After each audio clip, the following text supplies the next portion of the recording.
अवांजी समातुन ताईं radio voice of Sindh London.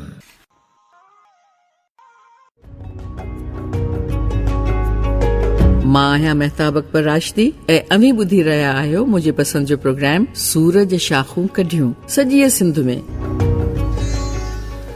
कातिब लिखें जीअं लायो लाम अल्फ से असां सजण तीअं रहियो आहे रूह में।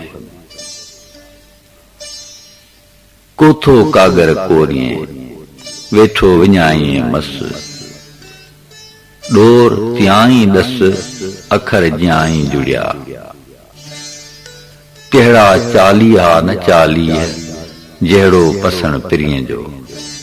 कहिड़ी कातिब करिए मथे पनन पीह जे वरक वारे वीह त अखर उहो ई हिकड़ो। तन खुडी मन हुजरो कीम चालीहा रख। को न पूजो पूजिए अठई पहर अलख।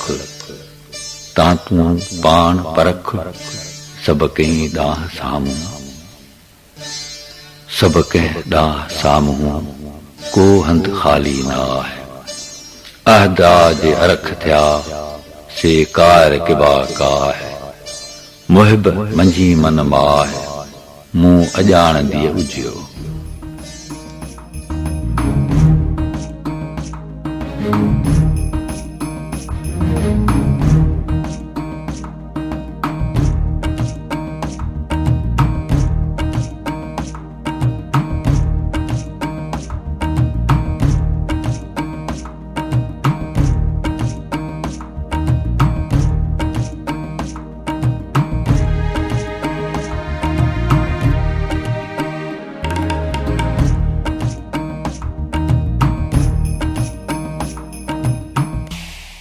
अवल अल्लाह अलीम आला आलम जो धणी। अवल अल्लाह अलीम आला आलम जो धणी क़ादिर पंहिंजी क़ुदरत सी क़ाइम आहे क़दीम। वाली वाहिद वहदहू राज़िक़ रब रहीम। सो सारा है सचो धणी चई हमद हकीम। करे पाण करीम जोड़ों जोड़ जहान जी। जेरो तुंहिंजो नाव बाझ पियो ओॾियाई मङा। रिय थंभे रिय थूणिए तूं छपर तूं छांव। कुॼाड़ो कहां तोखे मालूम सबकी। सो ही सो हू सो अजल सो अल्लाह। सो ही सो हू सो अजल सो अल्लाह। सो पिरी सो पसाह सो वेरी सो वाहरू। उभे उभारियाम निखट सभु नी वया। उभे उभारियाम निखट सभु नी वया। हिकु मयो ॿियो मेंधरो राति सॼी सारियाम। ॻोढ़ा ॻल ॻाड़ियाम सूरज शाखूं कढियूं। बिस्मिल्लाहिर्रहमानिर्रहीम। धणीअ बाज़ारे जे नाले सां शुरू जेको निहायत महिरबान ऐं असां मथां पंहिंजो ख़ासि रहम ऐं करम कंदड़ आहे। असां सभिनी ते एतिरो महिरबान आहे जेतिरो असां तसवुर बि नथा करे सघूं ऐं न ई उन जे महिरबानियुनि जी उन जे नेमतुनि जी कथ करणु मुमकिन आहे।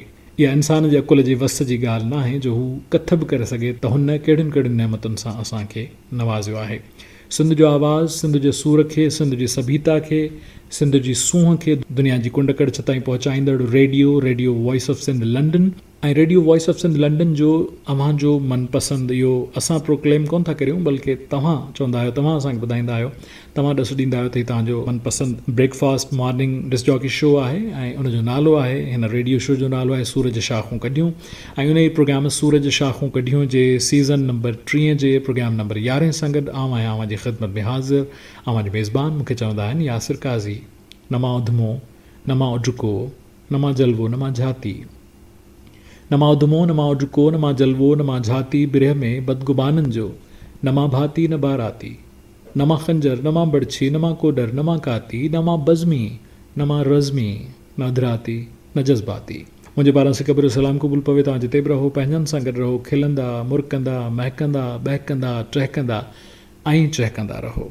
मुंहिंजो त वार वार थो दम दम दुआ करे कोसो लगे न वाव सजण खे खुदा करे। जितने सुखन हैं उनमें यही है सुखन दुरुस्त। अल्लाह आबरू से रखे और तंदुरुस्त। अल्लाह तबारक ताला अव्हांजो तन बि दुरुस्त रखे ऐं मन बि दुरुस्त रखे ऐं अव्हां हमेशा ख़ुशियुनि जे पींघुनि में लुॾंदा रहो। आमीन सुम आमीन। सिंध हमेशह दुश्मननि जे साज़िशुनि खां महफ़ूज़ रहे ऐं दुनिया जे नक्शे ते पंहिंजे वहदत समेत हमेशह जरकंदी रहे। अॼु ॾींहुं आहे अंगारे जो सफ़रुल मुज़फ़र जी 18 तारीख़ 1442 हिजरी जो साल ऐं सिंधी कैलेंडर यानी बकरमी कैलेंडर जे मुताबिक़ 2077 यानी 2077 जो साल असू महीने जी 21 तारीख़। असू महीनो पंहिंजे इख़्तिताम तरफ़ होरड़िया पंहिंजा पेर वधाए पियो। पाण जॾहिं ईंदड़ हफ़्ते मुखातिब थींदासूं बशर्त हयात ऐं दुरुस्तगी हालात त यकीनन असू महीनो पंहिंजी पछाड़ीअ में हूंदो। अक्टूबर महीने जी 6 तारीख़ 2020 जो साल जॾहिं असीं अव्हां सां मुखातिब आहियूं ऐं 6 अक्टूबर 2020 ते तव्हां सां तख़ातुब कंदे मां जॾहिं हिजरी कैलेंडर जी अॼोकी तारीख़ ते गौर करियां थो त इहा उहा ई तारीख़ आहे जंहिं करे मूं क्लेम पे कयो त हीउ महीनो भलारे भिटाई जो महीनो आहे ऐं उन सां गॾु मुंहिंजो महीनो आहे, छाकाणि त 1399 हिजरी साल जो अॼोको ॾींहुं हुयो 18 सफ़रुल मुज़फ़र, जंहिं तारीख़ ते मूं अखियूं खोलियूं ऐं उहा ईस्वी कैलेंडर जे लिहाज़ खां तारीख़ हुई 17 जनवरी जी, साल हो 1979 जो। त इन ॻाल्हि खे मद्देनज़र रखंदे त कुदरत वारे का बि शइ बेकार पैदा कान्हे कई, त हिन दुनिया में, हिन ख़ूबसूरत दुनिया में ऐं तव्हां जहिड़नि मुहिब माण्हुनि सां मिलण जे हवाले सां रब जो शुक्रगुज़ार आहियां जो हुन हिन दुनिया खे ॾेखारण जो सायो कयो। ऐं इन ॻाल्हि जे लाइ दुआगू आहियां त हर इंसान जी ख़्वाहिश हूंदी आहे त हुनखे पंहिंजो वजह वजूद ख़बर पवे, मां छा लाइ पैदा कयो वियुसि ऐं छो मोकिलियो वियुसि, इन ॻाल्हि जी परूड़ मूंखे पवे ऐं उन मक़सद में कामयाबीअ जो हुसूल मूंखे थिए। इहा बि दुआ आहे, तव्हां बि दुआ कजो त मां बि इन में कामयाब थियां। प्रोग्राम जी शुरूआत असां हमेशह अल्लाह साईं जे मिठड़े बाज़ारे नाले सां कंदा आहियूं। अल्लाह ई अल्लाह जो ख़ूबसूरत विर्द करे पियो ग़ुलाम जाफ़र ज़रदारी इन सुहिणे हमद सां अॼोके सूरज शाखों जो आगाज़।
साईं जे प्रोग्राम जो आगाज़ कयोसीं ग़ुलाम जाफ़र ज़रदारी जे आवाज़ में अल्लाह साईं जे मिठड़ीअ तार सां, उन जे ज़िक्र सां, उन जे ज़िक्र जी तलक़ीन सां यकीनी तौर ते असांजे हर दर्द जो इलाज, हर सूर जो इलाज अल्लाह साईं जो मिठड़ो ऐं बाज़ारो नालो आहे। शल असां सभिनी जे लबनि ते इहो नालो खिड़ियल रहे ऐं उन जी रहमत जा दरवाज़ा असां ते हमेशह खुलियल रहनि। सुहिणीअ सिंध जी जेका अज़मत आहे सा बि क़ाइम ऐं दाइम रहे, उन जो सुकार बि क़ाइम ऐं दाइम रहे, उन जी वहदत बि क़ाइम ऐं दाइम रहे। ऐं इहे जेके साज़िशूं सिंध जे ख़िलाफ़ थियनि थियूं कि सदारती ऑर्डिनेंस जी सूरत में ऐं उन ते वरी सिंध हुकूमत जे राज़पे जी सूरत में, त सिंध जा जेके ॿेट आहिनि, सिंध ऐं बलूचिस्तान जा ॿेट, उन ते वफ़ाक़ हाणे पंहिंजी हाकमियत हलाईंदो ऐं इन तरीक़े सां सिधे तरीक़े सां जेकॾहिं सिंध जे वहदत ते वार नथो थी सघे त इन तरीक़े सां न फ़क़ति सिंध जे मिल्कियत ते, सिंध जे वसीलनि ते वार थो कयो वञे, बल्कि सिंध हुकूमत जी उन ॾिस में मदद जेका प्रेसिडेंशियल ऑर्डिनेंस सां आहे यकीनी तौर ते उन ते बि सिंध खे जागणु खपे ऐं सिंध जागे पई। ऐं इहो जेको सोशल मीडिया जो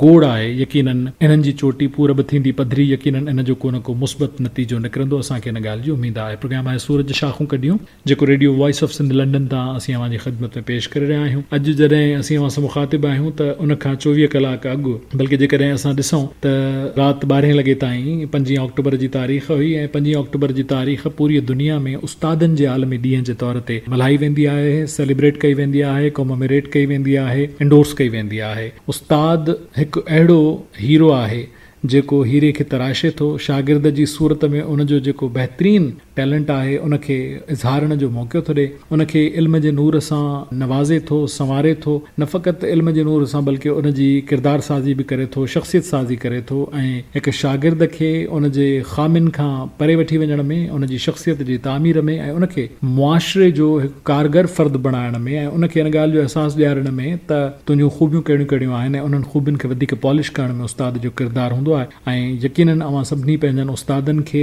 निमरता मंझां इन ॾींहं जी मुबारक ॾिनी हूंदी ऐं उन्हनि खे इन ॻाल्हि जो अहसासु ॾियारियो हूंदो त अव्हां जी शख़्सियत साज़ीअ में उन्हनि जो वॾो किरदारु रहियो आहे ऐं तव्हां उन्हनि जा थोराइता आहियो। कल्ह की जेका 5 अक्टूबर जी तारीख़ हुई सा साईं मखदूम मोहम्मद ज़मान तालिबुल मौला जे ॼमण जी तारीख़ बि हुई ऐं 1919 में उन्हनि जी पैदाइश थी। जेकॾहिं हू हयात हुजनि हा त हिन वक़्तु 101 वरनि जा हुजनि हा, छाकाणि त 101 सालगिरह जो ॾींहुं, जनम जो ॾींहुं काल गुज़रियो। 5 अक्टूबर 1919 ते उन्हनि जी पैदाइश थी हुई। अॼोके प्रोग्राम में असां साईं तालिबुल मौला जी शाइरीअ में 2 इस्म बि शामिल कया आहिनि काल्हो के ॾींहं जी अहमियत ऐं इफ़ादियत खे अॼोके इन प्रोग्राम में इंडोर्स करण जे लाइ। उर्दूअ जी नामियारी शाइरा ऐं तरक़ी पसंद लेखिका कलमकारा ज़ाहिदा हिना साहिबा बि 5 अक्टूबर ते पैदा थी। 1946 उन्हनि जे ॼमण जो साल आहे। 5 अक्टूबर 1946 ते ज़ाहिदा हिना साहिबा पैदा थी। अॼोके प्रोग्राम में जेके इस्म शामिल रहंदा मां तव्हांखे ॿुधाईंदो हलां त ग़ुलाम जाफ़र ज़रदारी जो आवाज़ त तव्हां ॿुधी चुको, पर असांजे प्रोग्राम में उस्ताद मोहम्मद यूसुफ़ ऐं आबदा परवीन जा आवाज़ अलॻि अलॻि बि शामिल रहंदा ऐं इन्हनि ॿिन्ही ख़ूबसूरत आवाज़नि में हिकिड़ो दुगानो बि तव्हांखे ॿुधाईंदासूं। हिकिड़ो फिल्मी गीत जेको साइण आबदा परवीन ऐं उस्ताद मोहम्मद यूसुफ़ गॾे ॻायो आहे उहो बि असांजे प्रोग्राम में शामिल रहंदो। उस्ताद गुलज़ार अली ख़ान ऐं रूना लैला खां असां साईं तालिबुल मौला जी शाइरी खे ॿुधंदासीं। मंज़ूर सखीरानी जे आवाज़ खे प्रोग्राम में शामिल कंदासीं। काजल चंदीरामाणी जे आवाज़ खे असां शेख अयाज़ जी शाइरी लाइ शामिल कंदासीं। ऐं हा, जेकॾहिं अव्हां मंझां कंहिं नंढे खंड जे तमामु वॾे गुलूकार मुकेश साहब खे सिंधी ॻाईंदे नाहे ॿुधो त पोइ फिल्म नकुली शान मंझां अॼु हिकिड़ो दुगानो तव्हां ॿुधंदव जंहिंमें मुकेश साहब ऐं आशा हरगुनाणी तव्हांखे हिकिड़ो ख़ूबसूरत दुगानो सिंधीअ में ॿुधाईंदा। हिकिड़ो सिंधी लोक गीतनि जो ऐं कुझु काफ़ी कलामनि जो मेडले मूं ठाहियो आहे, तरतीब ॾिनो आहे, यानी हिकिड़े ई गीत में तव्हां खोड़ सारा फ्लेवर्स ॿुधंदव। उनखे बि अॼोके प्रोग्राम में शामिल कयो वेंदो। कुझु असांजे अॼोके प्रोग्राम जी प्लेलिस्ट इन नमूने सां तरतीब ॾिनल आहे। उस्ताद बुखारीअ, साईं तालिबुल मौला, रशीद अहमद लाशारीअ ऐं यूसुफ शाहीन जे ॿोलनि खे अॼोके प्रोग्राम में असां शामिल कंदासूं। हिन वक़्तु तव्हांखे वठी था हलूं उस्ताद मोहम्मद यूसुफ जे आवाज़ में ॻायल हिन ख़ूबसूरत गीत तरफ़ जेको रशीद अहमद लाशारीअ लिखियो ऐं ग़ुलाम अलीअ कंपोज़ कयो। अचो त ॿुधूं।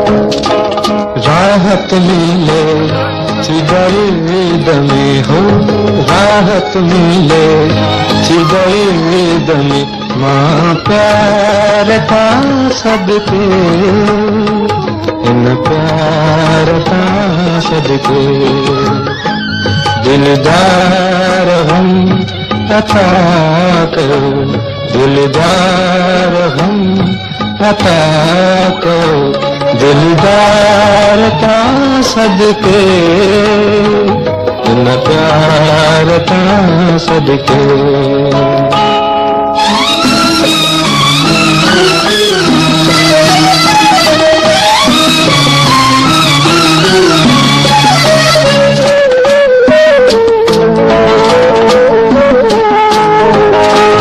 दिल में वसायो आहे मूं, दिल में वसायो आहे मूं, धरती जो चंद खे, धरती जो चंद खे, जान बजो जल वो हर घड़ी हो, जान बजो जल वो हर घड़ी, दीदार का सदके इन प्यार का सदके, दिलदार हम अता करो, दिलदार का सदके इन प्यार का सदके।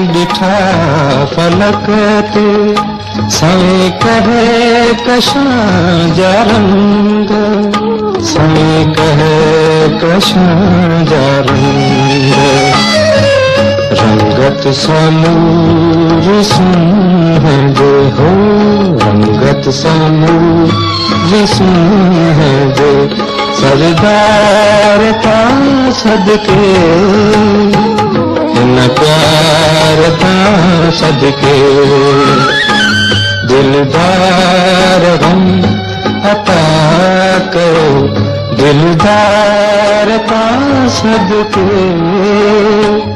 इन प्यार का सदके। राहत मिले दर्द में हो, राहत मिले दर्द में, माँ प्यार का सदके इन प्यार का सदके।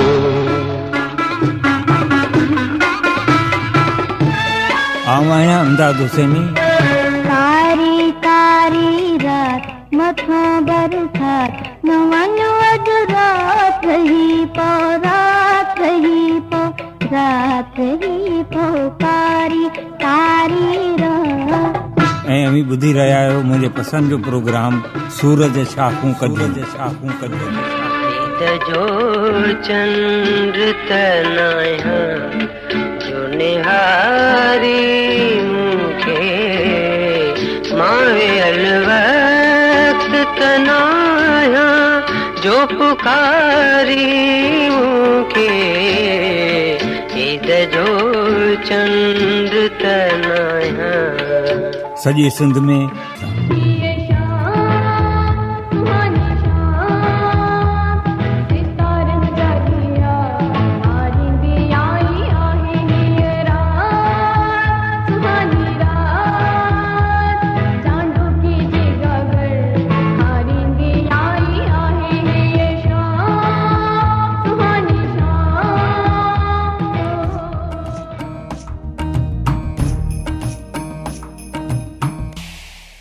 राहत मिले थी दर्द में, दिलदार तां सदके ॿुधी रहिया हुआसीं उस्ताद मोहम्मद यूसुफ जे सुहिणे आवाज़ खे। प्रोग्राम सूरज शाखूं कढियूं radio voice of Sindh London तां अव्हांजी ख़िदमत में पेश कयो पियो वञे। अॼु आहे 6 अक्टूबर, जीअं मूं तव्हांखे ॿुधायो, ऐं हिन महीने जी जेका पहिरीं तारीख़ आहे सा मुंहिंजे रेडियो तोड़े टेलीविज़न जे करियर जे हवाले सां अहम तारीख़ आहे। इन जो ज़िक्र जेके मुंहिंजा पुराणा ॿुधंदड़ आहिनि उहे त वरियनि खां ॿुधंदा पिया अचनि, पर जेके मुंहिंजा नवां ॿुधंदड़ आहिनि यकीनी तौर ते उन्हनि खे बि मूं इन ॻाल्हि खां आगाह कयो त 1 अक्टूबर 1995 96 ते रेडियो पाकिस्तान लाड़काणे तां पहिरियों मुंहिंजो प्रोग्राम नशर थियो ऐं अॼु कुझु यादगिरियूं मां रेडियो जी दुनिया जे हवाले सां मुख़्तसरनि तव्हां सां सलींदुसि ऐं कुझु टेलीविज़न जी दुनिया जे हवाले सां। इहा वरी तमामु हिकिड़ी रेयर क़िस्म जी ख़ुशकिस्मती आहे जो जॾहिं मूं पंहिंजे टेलीविज़न जो करियर शुरू कयो त पहिरें प्रोफेशनल प्रोग्राम नशर थियण जे हवाले सां जेका तारीख़ हुई सा साॻी हुई, यानी 1 अक्टूबर जी तारीख़ नसीब थी। साल जेको आहे सो 1995 खां ठीक 7 साल पोइ हुयो। 2002 जो साल हुयो जॾहिं सिंधी ॿोली जो पहिरियों सैटेलाइट चैनल KTN पंहिंजी नशियात शुरू करे थो। त पहिरें कंपेयर जी हैसियत सां मूंखे हुनजी पहिरीं अनाउंसमेंट करण जो मौक़ो मिलियो त ही सिंधी ॿोली जो पहिरियों सिंधी सैटेलाइट चैनल KTN आहे। 1 अक्टूबर 2002 ते इहा अनाउंसमेंट मुंहिंजे नसीब में आई। वरी KTN जॾहिं उन खां 5 सालनि खां पोइ 2007 में KTN न्यूज़ जो आगाज़ कयो, तॾहिं बि इहा ख़ुशकिस्मती मुंहिंजे हिस्से में आई जो उनजी पहिरीं अनाउंसमेंट, उनजो पहिरियों प्रोग्राम, उनजो ओपनिंग प्रोग्राम, उनजी मेज़बानी करण जो शरफ़ मूंखे हासिल थियो। इन विच में जॾहिं कशिश टेलीविज़न पंहिंजी नशियात शुरू कई, 2005 जो साल हुयो ऐं 2005 जे डिसंबर महीने जी पहिरीं तारीख़ ते जॾहिं कशिश टेलीविज़न पंहिंजी नशियात जो आगाज़ कयो त उनजो ओपनिंग शो, उनजो इफ़्तिताही शो, उनजी मेज़बानी करण जो एज़ाज़ बि मूंखे हासिल थियो। मूंखे अॼु बि उहे लम्हा अखियुनि में आहिनि त कीअं मुमताज़ मिर्ज़ा स्टूडियोज़ जेको हाणे रही चुको आहे, डिमोलिश थी चुको आहे, सिंध हुकूमत हाणे कुझु ॿियो पई ठाराए हुते, उन मुमताज़ मिर्ज़ा स्टूडियो में ओपनिंग जो शो मुनक़िद थियो हुयो उन कशिश टेलीविज़न जो। त कुझु इन हवाले सां तव्हां सां मां सारूणियूं ज़रूरु सलींदुसि। अॼोके प्रोग्राम में कुझु ज़िक्र कंदासीं मुख़्तसर छाकाणि त सभिनी शयुनि जो जॾहिं असां अहातो करियूं था त रेडियो ब्रॉडकास्ट में 25 साल ऐं टेलीविज़न ब्रॉडकास्ट में 18 साल त हिकिड़ी पूरी दास्तान आहे। उन दास्तान खे सलण जे लाइ मां सम्झां थो ओतिरा ई साल खपनि जेतिरा साल उन्हनि फील्ड्स में गुज़ारियो आहे। बुनियादी तौर ते हीउ पोरियो आहे। इहो पोरियो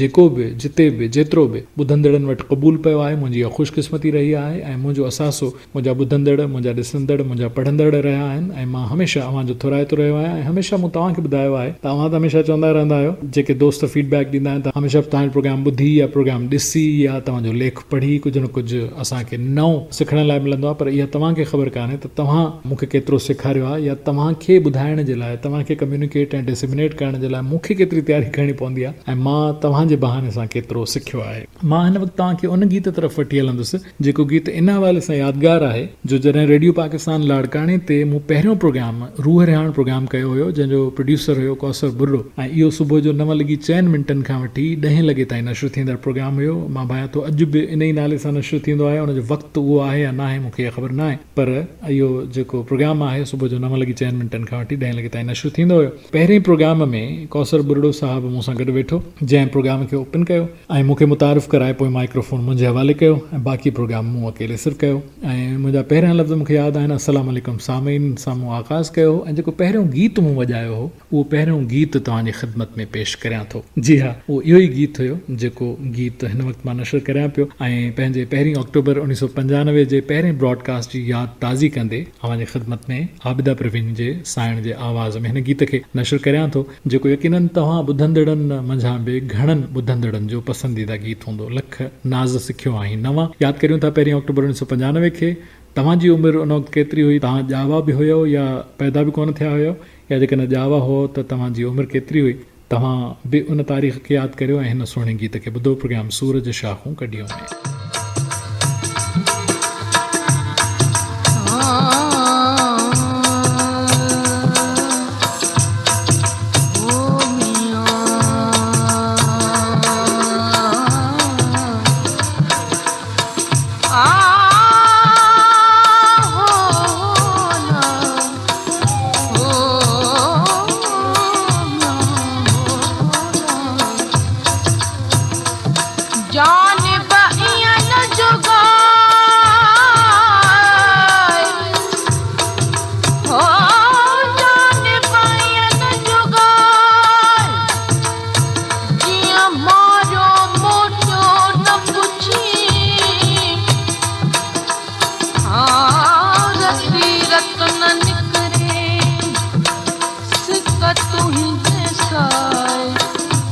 असां तो ही लाए के पर में पुछो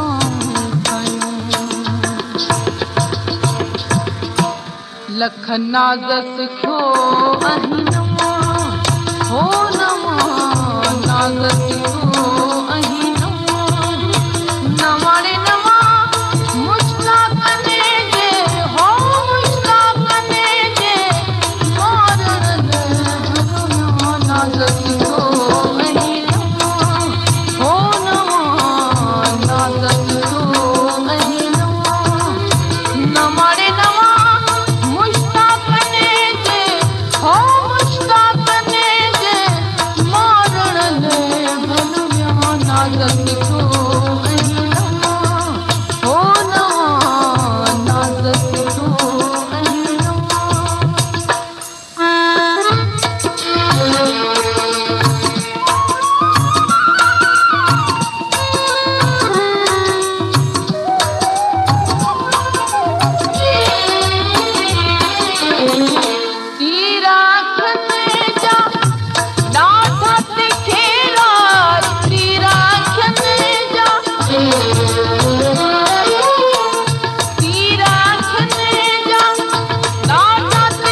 न वणे नवा मुश्ताकन जे हो मुश्ताकन जे मारण ले भलो नाज़ सिखो वही नवा हो नवा नाज़ सिखो वही नवा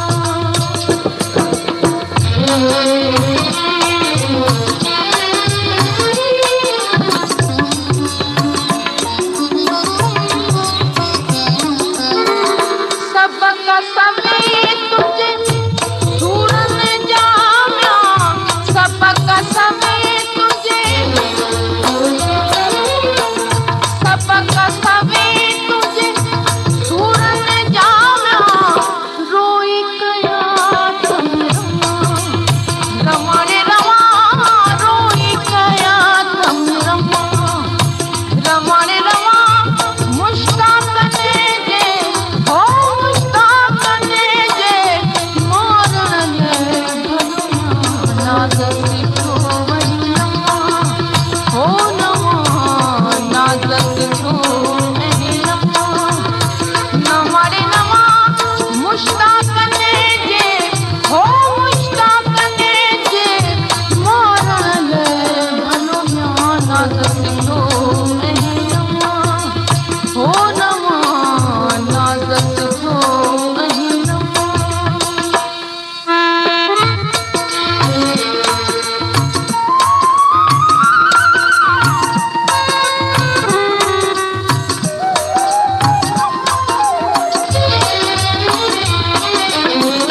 गुणने गुझने गायूं गुझियूं गुणने गुझने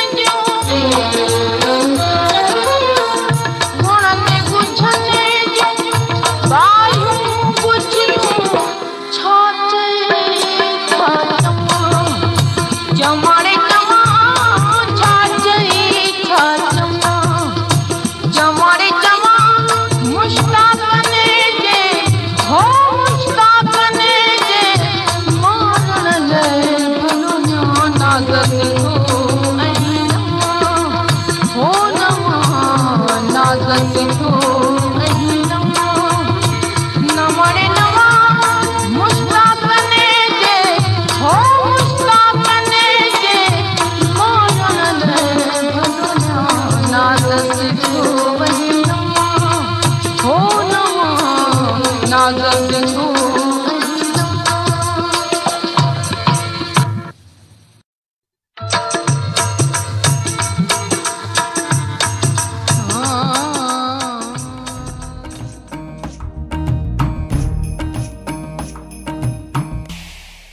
जी मुंहिंजा साईं लख नाज़ सिखियो आहिनि नवां तव्हां त नाज़ न आहियो सिखिया न जेकॾहिं नाज़ सिखिया आहियो त पोइ उहो नाज़ बरदार बि को हुजणु घुरिजे जेको उन्हनि नाज़नि खे खणे बि प्रोग्राम सूरज शाखूं कढियूं में यादि ताज़ी कईसीं मुंहिंजे पहिरें रेडियो ब्रॉडकास्ट जी ऐं हुनजो पहिरियों गीत जेको मूं नश्र कयो हो उहो तव्हांखे ॿुधायुमि प्रोग्राम आहे सूरज शाखूं कढियूं जेको radio voice of Sindh London तां असीं अव्हांजी ख़िदमत में पेश करे रहिया आहियूं इन प्रोग्राम जो रूहरियाण प्रोग्राम जो आख़िरी गीत जेको हुयो उहो कहिड़ो हुयो उहो ॿुधाइण खां अॻु में मां तव्हांखे ॿुधायां त मुंहिंजो ऑडिशन 25 सेप्टेंबर 1995 ते जंहिं पैनल वरितो उहो ॾाढो स्टीम्ड पैनल हुयो ऐं ख़ासि तौर ते हुन पैनल जी सरबराही पे कई रेडियो पाकिस्तान लाड़काणे जे पहिरें स्टेशन डायरेक्टर साईं ख़्वाजा इमदाद अली साहब अलाह सिंह खे हयाती ॾे सिहत सां ऐं साईं ख़्वाजा इमदाद अली साहब सुतत पोइ यानी 1997 में रिटायर करे विया पर हयात आहिनि हैदराबाद में रहनि था अलाह साईं उन्हनि खे वॾी जमार ॾे ख़्वाजा इमदाद अली साहब ॾाढा मञियल ब्रॉडकास्टर आहिनि जिन रेडियो पाकिस्तान हैदराबाद ते खोड़ सारनि फ़नकारनि खे बशमूल माई भागी मुतारिफ़ करायो ऐं उन्हनि फ़नकारनि खे न फ़क़ति मुतारिफ़ करायो बल्कि रिकॉर्ड कयो उस्ताद मोहम्मद जुमन उस्ताद मोहम्मद यूसुफ उस्ताद मंज़ूर अली ख़ान माई भागी फौजिया सुमरो अलण फ़कीर फ़कीर अब्दुल गफ़ूर ढोल फ़कीर ऐं ॿियनि अलाए केतिरनि आर्टिस्टनि जा सवें आइटम्स उन्हनि रिकॉर्ड कया म्यूज़िक जे प्रोड्यूसर जी हैसियत सां उन्हनि जी सुञाणप हुई त उन्हनि पैनल जी सरबराही पे कई ऐं पैनल में 2 प्रोड्यूसर्स जेके शामिल हुया नसीर अहमद सुमरो साहब अलाह साईं उन्हनि खे हयाती ॾे रिटायर थी चुका आहिनि ऐं कौसर बोडो साहब वेझड़ाई में साल अॻु में रिटायर थिया आहिनि उहे डायरेक्टर प्रोग्राम्स जी हैसियत सां पाकिस्तान ब्रॉडकास्टिंग कॉर्पोरेशन हेडक्वार्टर्स में इस्लामाबाद में तइनात हुया उनखां अॻु में रेडियो पाकिस्तान कराची जा स्टेशन डायरेक्टर बि रहिया आहिनि त उन्हनि ॿिन्ही बि मेंबर जी हैसियत सां उन ऑडिशन कमेटीअ में उन्हनि जी बि शमूलियत हुई असां 2 आवाज़नि खे चूंडियो वियो हुयो ऐं हिकु उर्दू आवाज़ जावेद जोसेफ असांजो दोस्त आहे हींअर बैंकिंग कोर्ट में आहे ऐं रेडियो जी दुनिया छॾे चुको आहे, उनखे उर्दू अनाउंसर ऐं कॉम्पेयर जी हैसियत सां ऐं मूंखे सिंधी अनाउंसर ऐं कॉम्पेयर जी हैसियत सां अप्रूव कयो वियो हुयो। ऐं उन ऑडिशन में कामयाबु थियण खां पोइ मां तव्हांखे इहो ॿुधायां त उन ऑडिशन में फ़क़ति आवाज़ जो इम्तिहान कोन वरितो वियो, स्क्रिप्ट राइटिंग जो इम्तिहान बि वरितो वियो। ऐं मूंखां कौसर बुर्डे साहिबु हिकिड़ो नंढो स्क्रिप्ट लिखायो, उहो कहिड़े गीत ते लिखायो, उहो गीत बि असांजो जेको प्रोग्राम में शामिल आहे, जेको साईं तालिबुल मौला खे यादि कंदासीं पाण थोरी देरि खां पोइ। उस्ताद गुलज़ार अली ख़ान जे आवाज़ में मां दिलि जूं गुजरियूं ॻाल्हियूं भला तोखे न चवां, ॿियो कंहिंखे चवां। इहो गीत हुननि कोन ॾिनो, हुननि चयो त कंहिं बि गीत ते तूं को स्क्रिप्ट लिखी ॾेखार। त मूं 3-4 लाइनुनि जो हिकिड़ो स्क्रिप्ट या शायदि 5-6 लाइनुनि जो हिकिड़ो स्क्रिप्ट लिखियो, जेको इन गीत मुतालिक़ हुयो, जेको उन्हनि खे पसंदि आयो। उनखां पोइ जॾहिं मां इन ऑडिशन में अप्रूव थी वियुसि त गॾु वेही असां क्यू शीट पे ठाहीसीं। क्यू शीट चइबो आहे उन प्लेलिस्ट खे त गीत कहिड़ा कहिड़ा शामिल रहंदा प्रोग्राम में। त कौसर बुर्डे साहिबु, हाणे मां तव्हां सां उहो ज़िक्र थो कयां पियो त उन प्रोग्राम जो आख़िरी गीत कहिड़ो हुयो। उन प्रोग्राम जो आख़िरी गीत ॿुधाइण खां पहिरीं कौसर साहिबु ऐं असां गॾियल प्लेलिस्ट पे ठाहीसीं, लखनाज़ सिखियो आई नवां या सिलेक्शन कौसर बुर्डे साहिब जी। उन्हनि मूंखे चयो त तोखे कहिड़ो आर्टिस्ट नाहे वणंदो। हाणे इहो यादि रखिजो त मां जॾहिं इहो नाहे वणंदो वारो इज़हार पियो कयां, तॾहिं मुंहिंजी उमिरि सिर्फ़ु 16 साल आहे।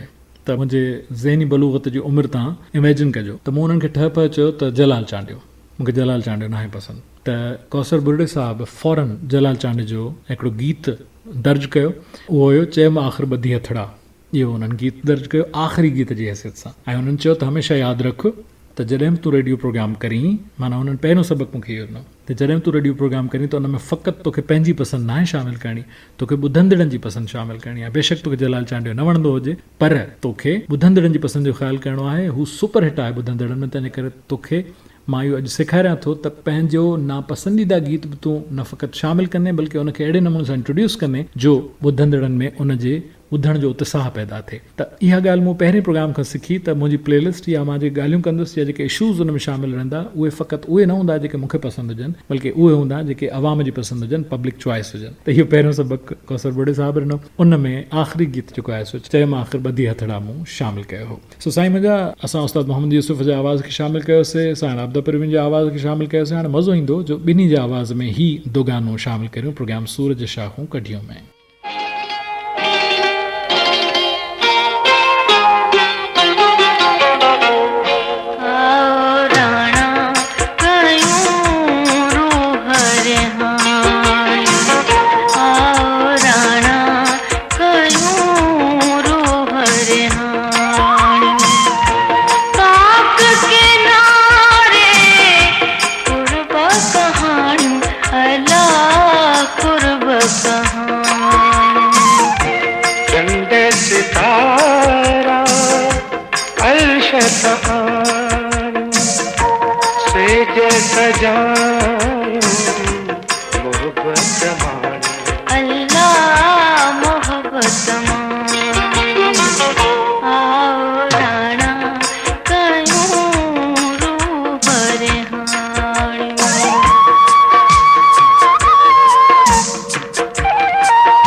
अखिन अखिन सां कयूं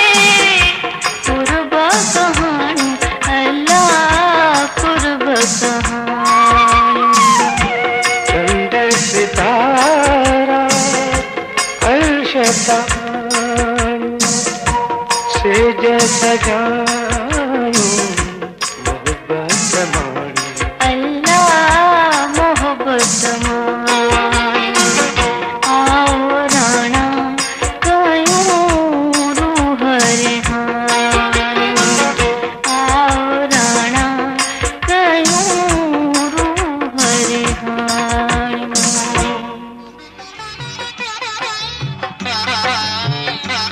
आऊं आहियां हमीदा खूंद ऐं अवी ॿुधी रहिया आहियो सिंध जी सूंहं प्रोग्राम सूरज शाखूं कढियूं सूरज शाखूं कढियूं हर घिटी हर जाए तू रोशनी फैलाए तू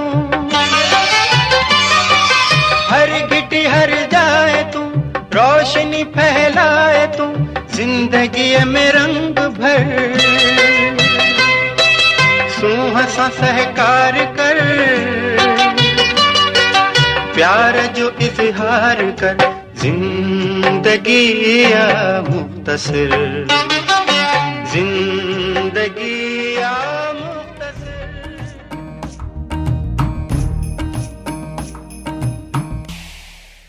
आओ राणा करियूं रूह रिहाणियूं आबद परवीन ऐं मोहम्मद यूसुफ जे आवाज़ में पाण शामिल करे रहिया हुआसीं हिन सुहिणे दुगाने खे जेको सिंधी फिल्म वञा असां तव्हांजे ख़िदमत में पेश कयोसीं हुनजो इंतिख़ाब कयोसीं प्रोग्राम आहे सूरज शाखूं कढियूं जेको radio voice of Sindh London तां असीं अव्हांजी ख़िदमत में पेश करे रहिया आहियूं आहियां अव्हां सां गॾु अव्हांजो मेज़बान यासिर काज़ी जेकॾहिं अव्हां हिन प्रोग्राम खे पहिरियों दफ़ो ॿुधो पिया त अव्हांखे ॿुधाईंदा हलूं त हीउ प्रोग्राम लॻभॻि 3-4 सालनि खां वठी असां radio voice of Sindh London तां मुख़्तलिफ़ सीज़न्स जी सूरत में नशर कंदा रहिया आहियूं सीज़न्स जो मतिलबु इहो आहे त विच में के अहिड़ा उज़र अची वेंदा आहिनि जिन उज़रनि जे करे हीउ प्रोग्राम तव्हां ताईं पहुची न सघंदो आहे जीअं हाणे रुॻो लॉकडाउन हुयो लॉकडाउन जो तक़रीबन 7 महीननि जो मुदो ऐं उन खां अॻु में जा कुझु महीना असां हिन प्रोग्राम खे radio voice of Sindh London तां नशर कोन करे सघियासीं पर हाणे इहो प्रोग्राम अव्हां ताईं हफ़्ते जा 2 ॾींहं पहुचंदो आहे अंगारो ऐं जुमो पाकिस्तान जे मयारी वक़्त जे मुताबिक़ सुबुह जे 10 लॻे दुबई जे वक़्त जे मुताबिक़ मुतहदा अरब अमारात जे वक़्त जे मुताबिक़ सुबुह जो 9 लॻे भारत जे वक़्त जे मुताबिक़ सुबुह जो 10:30 लॻे ऐं यूनाइटेड किंगडम यानी बर्तानिया जे वक़्त जे मुताबिक़ सुबुह जो 6 लॻे नशर थींदो आहे हीउ प्रोग्राम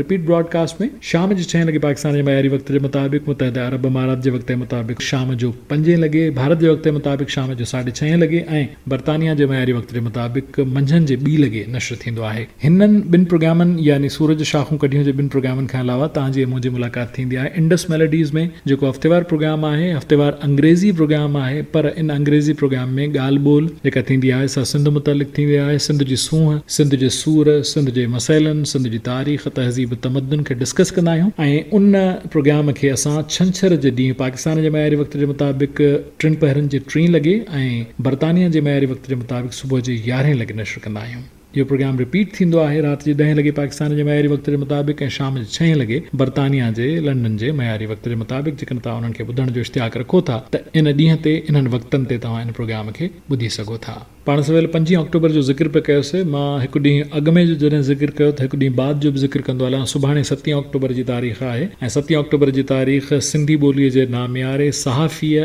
ऐं सिंधी सहाफ़त सां गॾोगॾु अंग्रेज़ी सहाफ़त में बेरोज़ानी डॉन अख़बार में बि पंहिंजूं ख़िदमतूं अंजाम ॾींदड़ मशहूर सहाफ़ीअ ऐं लेखक शेख अज़ीज़ साहब जी वरसीअ जी तारीख़ आहे 2018 में हू असां खां विछड़िया त सुभाणे 7 अक्टूबर ते शेख अज़ीज़ साहब खे विछड़े 2 वरिया मुकमल थींदा पाण 3 ॾींहं जो ज़िक्र कंदा हलूं यानी 4 अक्टूबर जो ज़िक्र कंदा हलूं छाकाणि त हीउ जेको हफ़्तो आहे गुज़िरियल हफ़्ते जे दौरान कहिड़ियूं कहिड़ियूं ख़ासि तारीख़ूं गुज़रियूं कुझु तव्हांखे ॿुधाइण तव्हां सां सलणु ज़रूरी आहे छाकाणि त असांखे पंहिंजनि मशाहिर खे हमेशह यादि रखणु घुरिजे शमसुल उलमा मिर्ज़ा कलीच बेग सिंधी ॿोली जो नामियारो शाइर मुतरजम आलिम ऐं उन सां गॾोगॾु लतीफ़ियात जो माहिर जंहिं असांखे लुग़ात लतीफ़ी ॾिनी जंहिं शाह जो रिसालो कंपाइल करे असांखे ॾिनो मिर्ज़ा कलीच बेग 4 अक्टूबर 1853 ते पैदा थियो ऐं 1853 जो मतिलबु इहो आहे त 19वीं सदीअ जे बिल्कुलु विच धारे हू पैदा थियो असांजो प्यारो दोस्त तामिर हुसैन 4 अक्टूबर 1966 ते पैदा थियो जेको नामियारो रागी आहे जंहिंजे आवाज़ खे अंदाज़ खे असां प्रोग्राम में शामिल कंदा रहंदा आहियूं जंहिंजे वालिद साहब ग़ुलाम अली साहब जी कंपोज़िशन खे थोरी देरि अॻु में असां शामिल कयोसीं राहत मिले थी दर्द में दिलदार तां सदके इहा तामिर हुसैन जे वालिद साहब जी ग़ुलाम अली साहब जी कंपोज़िशन हुई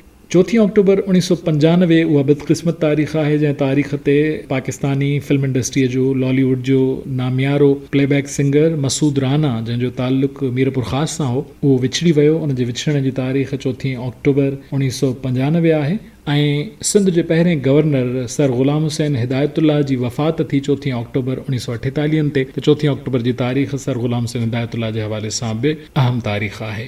4 अक्टूबर असांखां विछड़ी वियल जवां मर्ग सिंधी शाइर अयाज़ जानीअ जे जनम ॾींहं जी तारीख़ बि आहे। अयाज़ जानीअ जो जनम ॾींहुं बि आहे 4 अक्टूबर 1967 ते अयाज़ जानी पैदा थियो ऐं 4 अक्टूबर जो ॾींहुं पूरी दुनिया में पालतू जानवरनि जे आलमी ॾींहुं वर्ल्ड पेट्स डे जे तौर ते बि मल्हायो वेंदो आहे।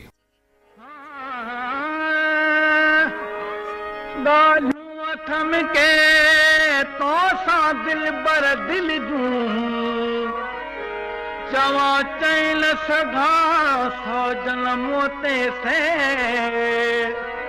सुनी हाल हमल जो को दोस्त दिलासो दे न त हाणे ही अॻिते मियां वींदे मुंह मरी करे मां दिल जूं गुजरियूं ॻाल्हियूं भला मां दिल जूं गुजरियूं ॻाल्हियूं भला तोखे न चवां ॿियो कंहिंखे चवां तोखे न चवां ॿियो कंहिंखे चवां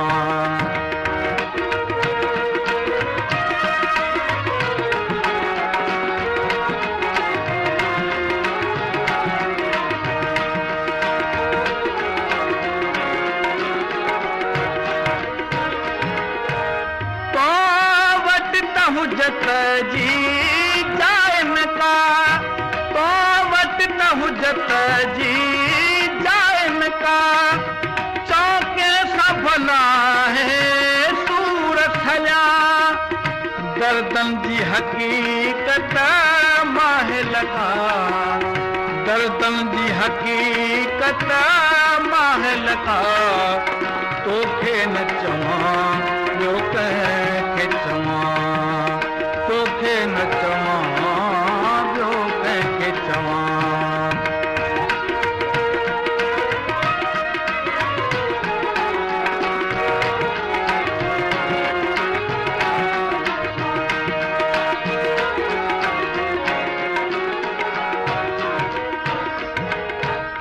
मन इश्क में छा छा थी गुज़रियो मन इश्क में छा छा थी गुज़रियो तो मूंखां कॾहिं कुझु कोन पुछो रिझी जे रुसी थो ॼाण ख़ुदा रिझी जे रुसी थो ॼाण ख़ुदा तोखे न चवां ॿियो कंहिंखे चवां तोखे न चवां ॿियो कंहिंखे चवां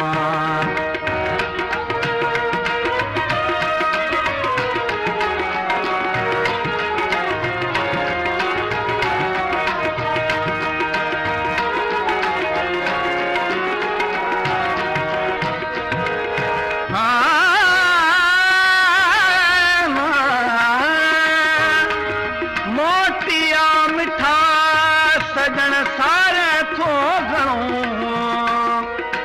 आए कोन जीबतूं ॾाढा ॾींहं ॾिठा तालिब तुंहिंजे तलब में सवे सूर सठा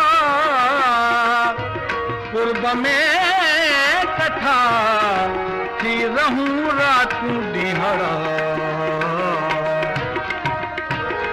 बुध अर्ज़ है तालिब मौला जा बुध अर्ज़ है तालिब मौला जा ए सोनन जा सरदार सदा महबूब मिठा मिसेर निजरा महबूब मिठा मिसेर निजरा तोखे न चवां ॿियो कंहिंखे चवां तोखे न चवां ॿियो कंहिंखे चवां मां दिल जूं गुजरियूं ॻाल्हियूं भला मां दिल जूं गुजरियूं ॻाल्हियूं भला तोखे न चवां ॿियो कंहिंखे चवां तोखे न चवां ॿियो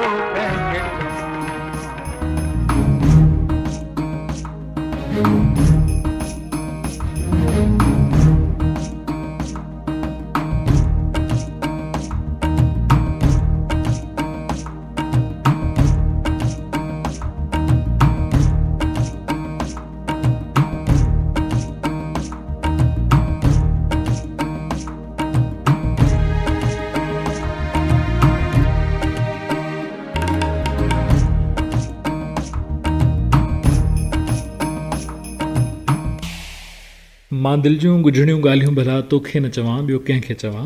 ॿुध अर्ज़ ही तालिब मौला जा, चओ कंहिंसां भला ही सूर सलियां, दर्दनि जी हक़ीक़त माहे लॻा, तोखे न चवां, ॿियो कंहिंखे चवां।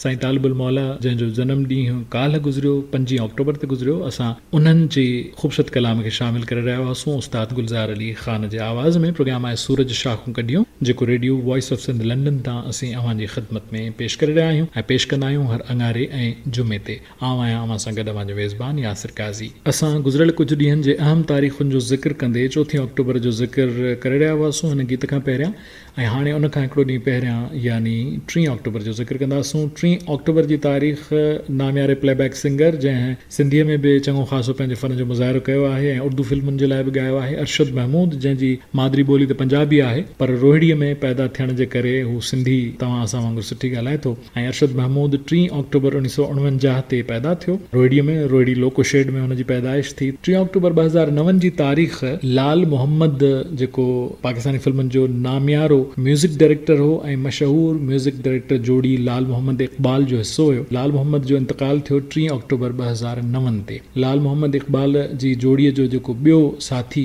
आहे, अल्लाह साईं हुनखे हयाती ॾे, बुलंद इक़बाल हुनजो नालो आहे ऐं बुलंद इक़बाल तमामु सुठो सारंगी नवाज़ आहे, सारंगी जो माइस्ट्रो आहे। उन्हनि ॿिन्ही जी जोड़ी लाल मोहम्मद ऐं बुलंद इक़बाल जी जेका जोड़ी हुई उहा लाल मोहम्मद इक़बाल चौराई वई। ऐं बर सग़ीर नंढे खंड में ईअं तमामु घणा मौसीकार जोड़ा रहिया आहिनि। पाकिस्तान में इन खां अलावा ग़ुलाम नबी अब्दुल लतीफ़ रहिया आहिनि, ग़ुलाम नबी ऐं अब्दुल लतीफ़ इहा जोड़ी हुई कंपोज़र्स जी। उन खां सवाइ भारत में शंकर ऐं जयकिशन उहे जॾहिं मिली म्यूज़िक कंपोज़ कंदा हुआ त शंकर जयकिशन चवराईंदा हुआ। लक्ष्मीकांत प्यारेलाल, लक्ष्मीकांत जो देहांत थी विया, प्यारेलाल जी जीअरो आहे, अल्लाह साईं हुनखे हयाती ॾे, इहा जोड़ी बि मक़बूल रही। या उन खां सवाइ कल्याण जी आनंद जी, कल्याण जी ऐं आनंद जी, उन्हनि ॿिन्ही जी जोड़ी बि मक़बूल रही। त ईअं बर सग़ीर में नंढे खंड में जोड़ियूं असां वटि मक़बूल रहियूं। या हींअर बि भारत में सलीम ऐं सुलेमान ॿ भाउर आहिनि। अखां ते कटोरे वारो ख़ूबसूरत गीत उहो ॻायो बि उन्हनि आहे ऐं उहे कंपोज़िशन्स बि कनि था, ख़ूबसूरत कंपोज़िशन्स कनि था। सलीम पाण सुहिणो ॻाईंदड़ आहे ऐं सुलेमान सुठो गिटारिस्ट आहे। त इहे जेके असां वटि कंपोज़र्स जोड़ियूं रहियूं आहिनि, उअं ई असां वटि लाल मोहम्मद इक़बाल जी जोड़ी बि रही। त इक़बाल, बुलंद इक़बाल साहब, अल्लाह साईं हुनखे हयाती ॾे, लाल मोहम्मद साहब जो इंतकाल 3 अक्टूबर ते थियो। 2 अक्टूबर जी तारीख़ सिंधीअ जे नामियारे शाइर रास आई न हिकिड़ी घड़ी तो सिवा, कीअं कटिजे सॼी ज़िंदगी तो सिवा, मूंखे पंहिंजे अबाणे शहर जी पिरी थी लॻे हर घिटी ओपरी तो सिवा। इन्हनि सिटुनि जो तख़लीक़कार सरकश सिंधी पैदा थियो 2 अक्टूबर 1940 ते। असांखां विछड़ी वियो आहे वेझड़ाई में ऐं उन जूं ख़ूबसूरत सिटूं अॼु बि यादि आहिनि। अवां जी ॻाल्हि करियां थो त पीर मारे थो, मुला सेठ वॾेरो वज़ीर मारे थो, जे करियां थो तंहिंजी ख़ुशामद मां सिर बचाइण लाइ, ख़ुदा गवाह हुआ सरकश ज़मीर मारे थो। सरकश सिंधी असांजे सुहिणे लाड़काणे सां तालुक़ु रखंदड़ सुहिणो शाइर ऐं हमेशह पंहिंजी शाइरी जे रस्ते यादि रहंदो। ज़िक्र करियूं था हिन महीने जी पहिरीं तारीख़ 1 अक्टूबर जो। 1 अक्टूबर 1998 ते FM 101 पंहिंजी नशियात जो आगाज़ कयो कराची, लाहौर ऐं इस्लामाबाद में। उन खां अॻु में पायोनियर त जेतोणीकि FM गोल्ड आहे रेडियो पाकिस्तान जो जेको हुयो, पर पहिरियों दफ़ो धमाके सां ईंदड़ जेको FM हुयो सो FM 100 पाकिस्तान, अस्सलाम वालेकुम पाकिस्तान वारो, उहो 1995 में पंहिंजी नशियात शुरू करे चुको हो। KTN सिंधी ॿोली जे पहिरें सैटेलाइट चैनल, जंहिं मूं तव्हांखे ॿुधायो त 1 अक्टूबर 2002 ते उनजी असां नशियात शुरू कईसीं। उन खां 5 साल पोइ KTN न्यूज़ पंहिंजी नशियात शुरू कई 2007 में 1 अक्टूबर ते। सिंधी ॿोली जे नामियारे शाइर, ख़ूबसूरत शाइर साहिर राहूअ जो जनम ॾींहुं आहे, गुज़रियो 1 अक्टूबर 1963 ते। सिंधी ॿोली जे नामियारे ख़त्तात कैलीग्राफर क़यूम मंगीअ जी ॼमण जी तारीख़ बि 1 अक्टूबर आहे, 1958 में हुनजी पैदाइश थी। बर सग़ीर जो नामियारो शाइर मजरू सुल्तानपुरी, जंहिंजो असुल नालो इसरारुल हसन ख़ान हुयो, जेको हिंदी फिल्मुनि जो तमामु नामियारो शाइर बि रहियो ऐं लिरिसिस्ट बि रहियो, गीत निगार बि रहियो, 1 अक्टूबर 1919 ते पैदा थियो। प्रोग्राम में शामिल करियां थो शेख अयाज़ जी हीअ मशहूर ज़माना वाई काजल चंदी रामाणी जे आवाज़ में। प्रोग्राम सूरज शाखूं कढियों में।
तितिरा तेज उडार जो भन बटे ॾींहड़ा जो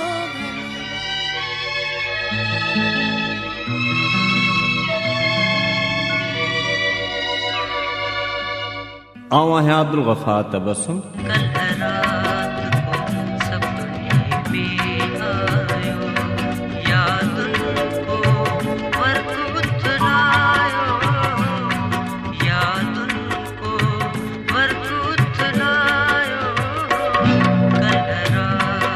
ऐं अमी ॿुधी रहिया आहियो मुंहिंजे पसंदि जो प्रोग्राम सूरज शाखूं कढियूं। ॾिसे तबस्सुम जी मुफ़लिसी करार को चराग कोई गम न का खुशी समुद्र किनारे ते कल चंद्र ॾिसण आई हिकु चंद्र तमाशो हो हिकु चंद्र तमाशाई।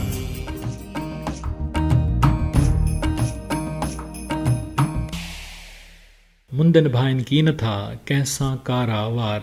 काजल चंदीरामाणी जे आवाज़ में असां शेख अयाज़ जी हीअ मशहूर ज़माना वाई शामिल करे रहिया हुआसीं। हिकिड़ी तस्हीह मां कंदो हलां, इहो लफ़्ज़ साइण आबदा परवीन बि जॾहिं हीअ वाई ॻाई त ग़लति ॻायो ऐं काजल चंदीरामाणीअ बि इहो लफ़्ज़ ग़लति ॻायो। इहो तितर तेज़ उॾार नाहे, तितर तेज़ उॾार आहे। ॾिसो ज़ेर ऐं ज़बर सां मफ़हूम तब्दील थो थी वञे, यानी तितर जी तेज़ आहे उॾार, तितर जी जेका उॾार आहे उॾाम आहे, जेको हुनजो उॾामण जो अंदाज़ आहे सो एॾो तेज़ आहे जो जीवन 2-3 ॾींहड़ा उहो गुज़री थो वञे, ख़बर नथी पए। पर जॾहिं उॾार था अचूं त हुनजो मफ़हूम ई तब्दील थो थी वञे त तूं तितरनि खे पंहिंजे अंगण तां तेज़ उॾार, माना हू अमृत थो थी वञे पियो त तितरनि खे तेज़ उॾार, वारो कर जल्दी कर उॾार।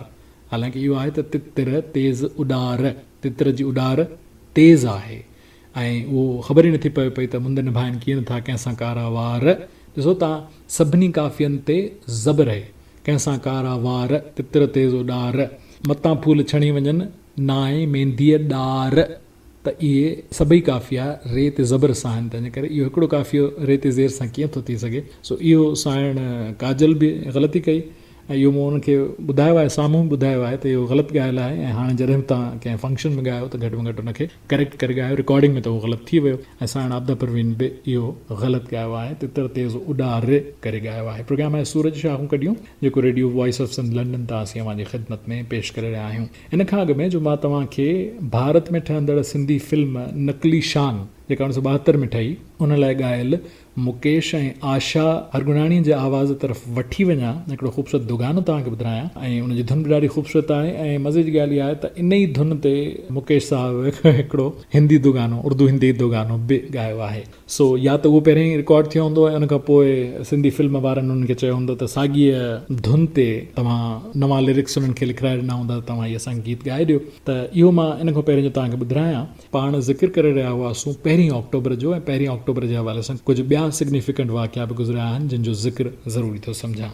1 अक्टूबर जनम जी तारीख़ आहे उर्दूअ जे मारूफ़ मज़ाह निगार पितरस बुखारी साहिब जी, जंहिं मज़ाही अदब जे हवाले सां यकीनन पंहिंजा झंडा खोड़िया ऐं पंहिंजो हिकिड़ो अलॻि अंदाज़ मुतारिफ़ करायो। पितरस बुखारी साहिब जो इल्मी अदबी ख़ानदान सां ताल्लुक़ हुयो। हुनजो नंढो भाउ ज़ेड बुखारी ज़ुल्फ़िकार अली बुखारी पाकिस्तान में रेडियो पाकिस्तान जे इंतिहाई इब्तिदाई बुनियाद विझंदड़नि मंझि हुयो ऐं ज़ेड बुखारी साहिब रेडियो पाकिस्तान जो पहिरियों डायरेक्टर जनरल बि रहियो ऐं हुन सां गॾोगॾु पाकिस्तान टेलीविज़न जे कराची सेंटर जो पहिरियों जनरल मैनेजर बि रहियो। 1 अक्टूबर 1898 ते पैदाइश थी, यानी 20 सदीअ खां ठीक 2 साल अॻु में पैदाइश थी थिए पई पितरस बुखारी साहिब जी पिशावर में। 1 अक्टूबर जी तारीख़ फिल्म स्टार सैयद कमाल साहब जे वफ़ात जी तारीख़ आहे। 1 अक्टूबर 2009 ते सैयद कमाल साहब विछड़ी वियो, हिन फ़ानी जहान मझां लाॾाणो कयाईं। मूंखे FM 101 जे लाइ उन्हनि खां इंटरव्यू करण जो, उन्हनि जे घर ते वञी उन्हनि जो इंटरव्यू करण जो शरफ़ बि हासिलु आहे ऐं उन्हनि जो पंहिंजो इक़रार हुयो त मुंहिंजी शक्ल सूरत राज कपूर सां मिलंदी हुई, तंहिंजे करे मूंखे शोहरत हासिलु करण में आसानी थी। उहा शक्ल सूरत मुंहिंजे कमु आई। जीअं पाकिस्तान में एजाज़ फिल्म स्टार एजाज़ जेको हीर रांझा फिल्म जो बि हीरो रहियो, उनजी शक्ल सूरत किशोर कुमार साहब सां मिलण जे करे उनखे एडवांटेज मिलियो त फिल्म स्टार सईद कमाल साहब जा पंहिंजा लफ़्ज़ आहिनि त उनजी शकिल सूरत, अखियुनि जो रंग वग़ैरह, स्टाइल, मुछुनि जो स्टाइल वग़ैरह राज कपूर सां मिलंदड़ जुलंदड़ हुयो, तंहिंजे करे पाकिस्तानी राज कपूर थियण जे करे मूंखे वधीक अहमियत मिली। सईद कमाल साहब पंहिंजी ज़िंदगीअ जो अहवाल बि लिखियो आहे, ऑटोबायोग्राफी बि कंपाइल कई अथसि, जंहिंमें कुझु पंहिंजी शाइरी बि मौजूदु अथसि। सईद कमाल साहब असांखां 1 अक्टूबर 2009 ते विछड़ियो। तव्हां मंझां शायदि घटि असांजे दोस्तनि खे ख़बर हुजे त पाकिस्तान जो मयारी वक़्तु पाकिस्तान स्टैंडर्ड टाइम जेको मुक़ररु कयो वियो सो विरहाङे खां 4 साल बाद 1 अक्टूबर 1951 ते मुक़ररु कयो वियो। 1 अक्टूबर 1951 ते पाकिस्तान स्टैंडर्ड टाइम मुक़ररु कयो वियो, मुअयन कयो वियो ऐं दुनिया जो पहिरियों पोस्ट कार्ड 1 अक्टूबर 1869 ते जारी कयो वियो।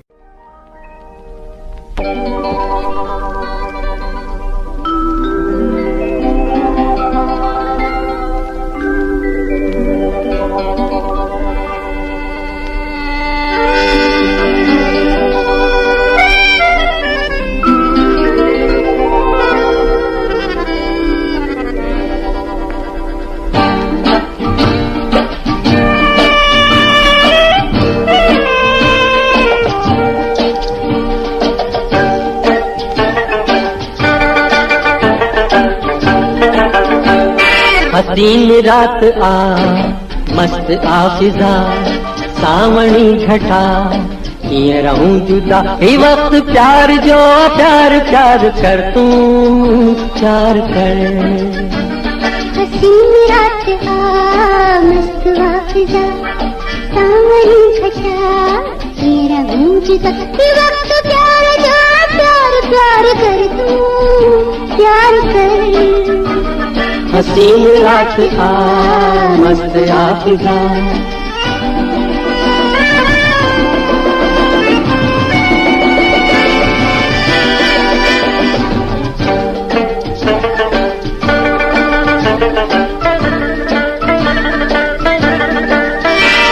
मिलूं खबर लिखी हाँ मगर मतावते न खोज से भव न कर भरडिसन असां के तब ॾिसूं न कंहिंखे पर असां भरडिसन असां के तब ॾिसूं न कंहिंखे पर असां ही वक्त प्यार जो प्यार प्यार कर तू प्यार कर।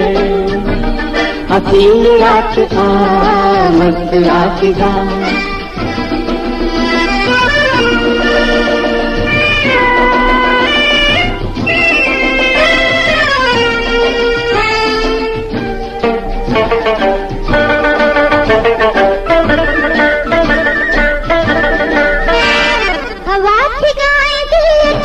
छा चवे प्यार में न रहू परे ॿुधाए सोई जो अधूरो आहे दिल जो दास्तां ॿुधाए सोई जो अधूरो आहे दिल जो दास्तां। ही वक्त प्यार जो प्यार प्यार कर तू प्यार कर। हसीन रात आ मस्त आफिजा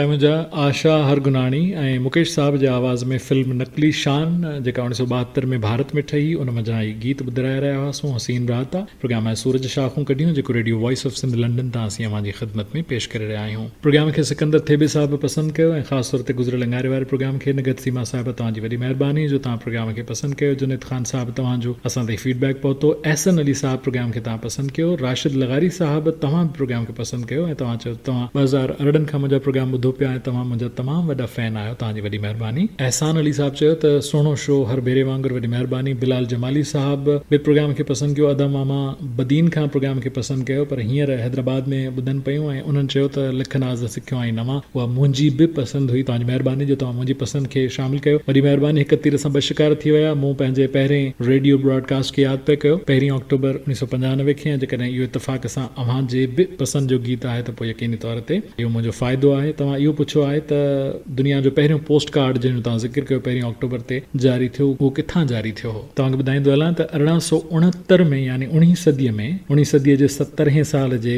10 महीने जी पहिरीं तारीख़ 1 अक्टूबर ते जेको पहिरियों पोस्ट कार्ड जारी थियो हो सो ऑस्ट्रिया में जारी थियो। हंगरीअ जो शहर ऑस्ट्रिया, उन में इहो पोस्ट कार्ड जारी थियो हुयो। पहिरियों पोस्ट कार्ड, इहो दुनिया जो पहिरियों पोस्ट कार्ड लेखियो वञे थो। असां जुमे ते भलारे भिटाईअ जे उर्स मुबारक जे 277 उर्स मुबारक जे मुनासिबत सां जेको ख़ासि प्रोग्राम पेश कयोसीं, उनखे तमामु घणो सारायो आहे मानूर इस्माइल साहिबा लाड़काणे खां। तव्हां चयो त हिकिड़ो मुनफ़रिद क़िस्म जो प्रोग्राम हुयो जंहिंखे ॿुधण सां हिकिड़ी अलॻि तसवुफ़ जी दुनिया में पहुची वियसि, जंहिंमें भिटाई खे तसवुर थी करे सघियसि ऐं भिटाई जे दौर खे तसवुर थी करे सघियसि। मां तव्हांजो बेहद थोराइतो आहियां ऐं तव्हां इंडस मेलोडीज़ जे लाइ बि अहिड़नि ई उधमनि जो इज़हार कयो आहे। वॾी महिरबानी निगत सीमा, तव्हां प्रोग्राम खे पसंदि कयो ऐं तव्हां चयो त हज़रत शाह लतीफ़ भिटाईअ जे ख़ूबसूरत प्रोग्राम जे लाइ इंतिहाई मोहब्बत ऐं अक़ीदत जो इज़हार आहे ऐं उन सां गॾोगॾु तव्हां जेॾो तुंहिंजो नाव बाझ बि ओॾियाई मङा जो तर्जुमो बि लिखी मोकिलियो आहे। वॾी महिरबानी, जंहिंमां इहो अहसासु थिए थो त तव्हांजी मोहब्बत मल्हार भिटाई सां केतिरी आहे। रज़ा मोहम्मद ज़रदारी साहब असांजी कचहरी में हमेशह जीअं नवाबशाह खां शामिल आहे। रज़ा साहब तव्हांखे भलीकार था चऊं। तव्हां उन वीडियो जी बि साराह कई जंहिंजो रेफरेंस मूं ॾिनो हुयो पंहिंजे गुज़िरियल भिटाई सरकार वारे प्रोग्राम में, जंहिंमें पूरी दरगाह जो सैर बि करायो अथमि, जंहिंमें हाल धागा जी रस्म जे दौरान सैयद वक़ार हुसैन शाह लतीफ़ी साहब सां गुफ़्तगू बि कई आहे ऐं नसीर मिर्ज़ा साहब सां हाल धागा जे हवाले सां गुफ़्तगू कई आहे। तव्हां उन वीडियो खे बि सारायो आहे। सैयद आसिम अली शाह साहब शिकारपुर खां प्रोग्राम खे पसंदि कयो ऐं इन वीडियो खे बि सारायो। तव्हांजी वॾी महिरबानी। राजा सोलंगी साहब, तव्हां बि प्रोग्राम में शरीक थियो, तव्हांजा बि लख थोरा जो तव्हां प्रोग्राम में पंहिंजी शिरकत खे यकीनी बणायो। फरहत तस्लीम साहिबा उर्फ फराह सलीम साहिबा इन प्रोग्राम खे पसंदि कयो, जंहिंजे लाइ मां तव्हांजो बेहद थोराइतो आहियां। ज़िक्र पे कयो मूं पंहिंजे टेलीविज़न ब्रॉडकास्ट ऐं रेडियो ब्रॉडकास्ट जो। रेडियो जी दुनिया में तमामु घणा हमसफ़र साथी मिलिया, मेंटोर्स मिलिया, उस्ताद मिलिया। हिकिड़ा त उहे उस्ताद जिन सीनियर जी हैसियत सां असांखे बाज़ाब्ता माइक्रोफोन जा उसूल ॾसिया, जिन असांखे ॿुधायो त ॻाल्हाइजे कीअं ऐं इंजीनियर सां राब्तो, छाकाणि त पहिरियों रेडियो ब्रॉडकास्ट जो तरीक़ो इहो हुयो, अञा बि कन्वेंशनल रेडियो स्टेशन्स ते ईअं ई आहे जो इंजीनियर बूथ में वेठल हूंदो आहे, तव्हां स्टूडियोज़ में वेही उनखे आङुरियुनि जे, हथनि जे, अखियुनि जे इशारनि सां ॿुधाईंदा आहियो त हाणे कहिड़ी शइ प्ले थियण वारी आहे। त इन ॾिस में खोड़ सारा असांजा महिरबान रहिया, जेका शुरू वारी इंजीनियरिंग टीम रही जंहिं असांखे गाइड कयो। हबीबुल्ला हिकिड़ो साहिबु वेझड़ाई में असांखां विछड़ी वियल आहे, कमर जे भरिसां हुननि जो ॻोठु हुयो। करोना वायरस जे करे कुझु महीना अॻु में हुननि जो इंतकाल थियो ऐं ॾाढो दिली सदमो रसियो हुननि जे इंतकाल जो। इंजीनियर असलम शेख साहब जंहिं रेडियो पाकिस्तान लाड़काणे जी नशियात शुरू कई, मां हुननि जो बि हथु थोराइतो आहियां ऐं हाणे डायरेक्टर इंजीनियरिंग आहिनि, DE आहिनि, रिटायरमेंट जे वेझो आहिनि। शाहनवाज़ वाहूचो मरहूम असांजो नसीराबाद जो दोस्त, जेको हिकिड़े रोड एक्सीडेंट में जवानीअ में ई असांखां विछड़ी वियो। इहा शुरू वारी इंजीनियरिंग टीम हुई। रेडियो ब्रॉडकास्ट में ज़मीर अली बदायूं साहब मरहूम, मोहम्मद नकी साहब मरहूम, साईं निसार मेमन साहब हलायाती ॾेसि मुंहिंजे अहम मेंटोर्स में हुनजो शुमार आहे। ऐं हींअर इंडोमेंट फंड ट्रस्ट में हू ऑडियो विजुअल डायरेक्टर आहिनि, डायरेक्टर ऑडियो विजुअल आहिनि। उन्हनि तमामु घणी रहनुमाई कई। उहे सीनियर साथी जेके आहिनि त दोस्त, पर उन्हनि खां असां उन्हनि जे सलाहुनि सां, उन्हनि सां गॾु कमु करण जे करे सिखियोसीं, जंहिंमें नसीर मिर्ज़ा साहब, मुख़्तियार मलिक साहब, मोहम्मद अली बांभण, इलाही बख़्श बांभण, गुल हसन कुरैशी, जहांगीर कुरैशी साहब, इहे असांजे उस्तादनि जी आहिनि जिन जो हमेशह एहतराम रहंदो।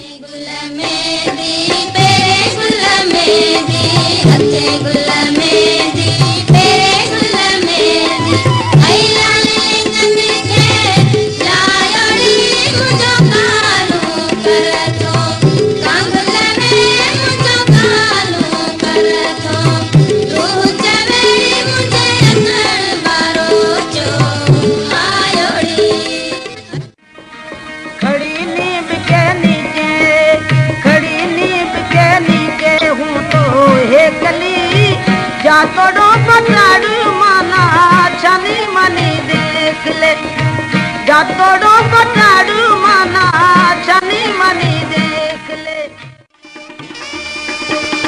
छोटो मुखे आने दे, मुझो मुखे आने दे, बोलन बोलन वञाए सासत को कयां, मुझे खीर पीअण जो लोटो आयो आयो मिलण जो आ। मोर तो दिले राना, मोर तो दिले, मोर तो दिले राना, मोर तो दिले। सोते मामन जी कुल्ले, सोते चाचन जी कुल्ले, और राना राना मोर भले तो दिले, गुजर जो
अहिड़ियूं धीअर अमां धीअर परायो धण अथेड़ी अमां होॾे ते सुम्हारे लोलियूं ॾिनई अमां लोलियूं ॾिनई परदेस वञण जूं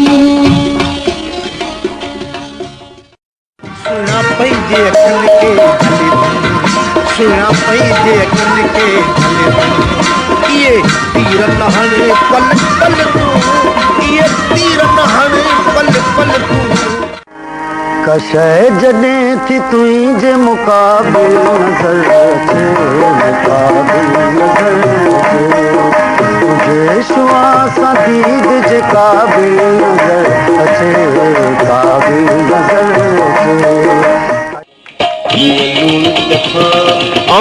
लूण चखां कीअं लूण चखां कीअं लूण चखां मुंहिंजा मारू वारा रोज़ा रोज़ रखनि मुंहिंजा सांगियड़ा रोज़ा रोज़ रखनि कीअं से जसुमां कीअं से जसुमां जल अमां दिल उदासण आए मन को बेरो कन आयल अमां दिल वेरा गण आए मन को बेरो कन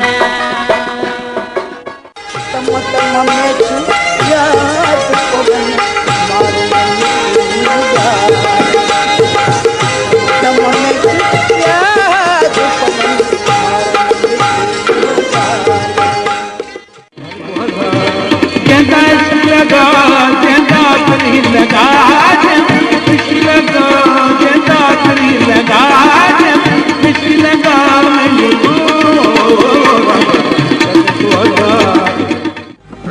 कड़ा भी करा जी बयान मिया जिंद जान सजन तो कुर्बान करा तुझा कड़ा भी करा बयान मिया बेटा कड़ा भी करा जी बयान मिया मारा मुमला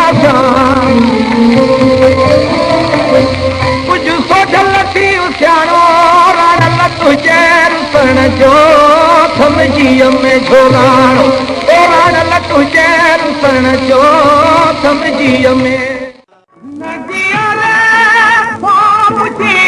दिल बरा मरी दोस्त प्यारू दे लबन दे तम अथमा आयो जे दमोदी दोस्त प्यारू दे तीरले जत करो मुखे कीन लगरो फकीरले जत करो मुखे कीन लगरो हयात दिया तो वतड़ो हयाती तो वतड़ो असीसन भयो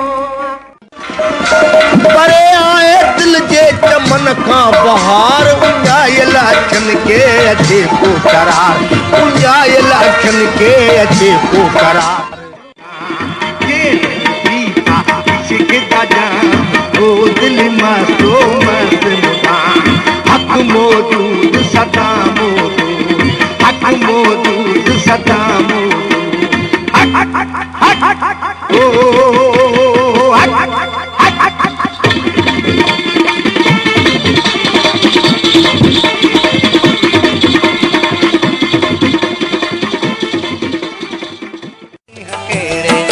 मलाए वागवारी दे अना तुझे नाम ता सदके वना नाम ता सदके वना अज तू हाणे दिल रुबा छा दुख ॾेखारे दे अना तुझे नाम ता सदके वना नाम ता सदके सुहिणल जा सिंगार बाबा दिल खे वणनि था सुहिणल जा सिंगार बाबा दिल खे वणनि था मांदा थियो ना माण्हू ईंदी मुंद मलार ईंदी मुंद मलार गली गली ॻाए ॾियां 10,000 दबिर जी बहार लगी दर्द बुंदिया लोटे सुवगी तो दबिर हजी ए मालिक तो बातो दर वे हादी तो बातो दर सुरैया सारी सारी गुजरिया ओ सुरैया कमाइजे तो खाइजे न त सुली न कमाइजे पर खाइजे तो खाराइजे न त सुली न खाइजे रुसजे तो परचाइजे न त सुली न रुसजे पो भला लाइजे तो निभाइजे न त सुली न लाइजे संग चोते कई ओ संग चोते कई मुझियो आयल माओ संग चोते कई मुझियो जल माओ संग चोते कई आयल नीयो कद मेरा निदान अल्लाह कहड़े सबब ओ हायड़ दालम तमना तो करे पूरो सजू हायड़ दालम तमना तो करे पूरो सजू तू बिछोड़ा समय जमाना है जमाना है जमाना हमदर्दीअ खे प्यार न कयो चरिया हमदर्दीअ खे प्यार न कयो चरिया जंहिंखे कंहिंखे यार न कयो चरिया आहे यार तुम जो ही कमल कीअं कमल आहे यार तुम जो ही कमल कीअं कमल कमल कीअं त कमल की कमल कीअं त कमल कीअं कमल कीअं त कमल ओ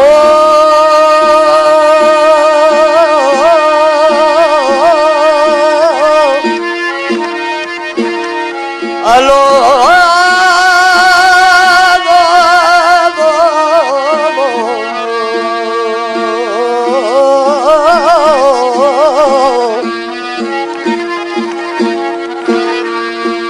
सगन सुजन सूरज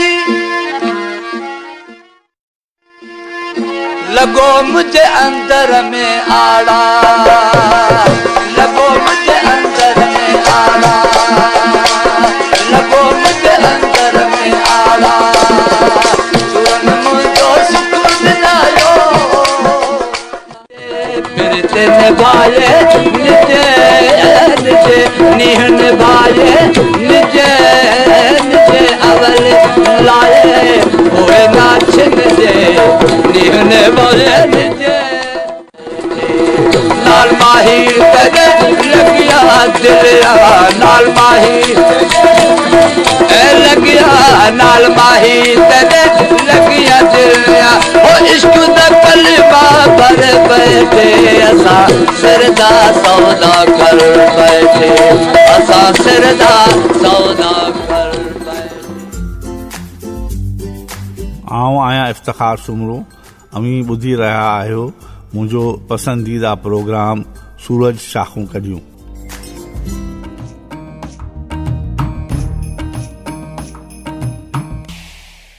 साईं मुंहिंजो प्रोग्राम सूरज शाखूं कढियूं radio voice of Sindh London तां असीं अव्हांजी ख़िदमत में पेश करे रहिया आहियूं जंहिंमें कुझु असां काफ़ी कलामनि सिंधीअ जे मशहूरु गीतनि कुझु लोक गीतनि जो मेडले असां उन्हनि जो मजमूओ उन्हनि जो मेड़ तव्हां ताईं पहुचायोसीं आहियां अव्हां सां गॾु यासिर काज़ी ज़िक्र करे रहिया हुआसीं रेडियो ब्रॉडकास्ट जो त रेडियो ब्रॉडकास्ट जो आगाज़ मूं रेडियो पाकिस्तान लाड़काणे खां कयो 2002 ताईं मुंहिंजी रेडियो पाकिस्तान लाड़काणे सां वाबस्तगी रही जेतोणीकि इन विच में मुंहिंजी दाख़िला इंजीनियरिंग जे स्टूडेंट जी हैसियत सां नवाबशाह में Mehran university college of engineering and technology में थी थी वई ऐं जीअं ई मुंहिंजी दाख़िला थी त कुझु महीननि खां पोइ इहा जेका कैंपस हुई सा यूनिवर्सिटी बणिजी वई। पहिरियों असां एफिलेटेड हुआसीं Mehran university of engineering and technology जामशोरे सां, उन खां पोइ इनखे फुल फ्लैज यूनिवर्सिटी करे उनजो नालो क़ाइदे आवाम university of engineering sciences and technology रखियो वियो, क्विस्ट रखियो वियो। त 96 में मुंहिंजी उते दाख़िला थी ऐं इन विच में मुंहिंजी जनम भूमि लाड़काणो ऐं लाड़काणे खां नवाबशाह ईंदे वेंदे विच में रेडियो पाकिस्तान खैरपुर या हैदराबाद वञणु थींदो त रेडियो पाकिस्तान हैदराबाद या कराची अचणु थींदो कम कारे त रेडियो पाकिस्तान कराची तां मुख़्तलिफ़ प्रोग्राम्स महिमान कंपेयर जे तौर ते मां कंदो रहियुसि ऐं उन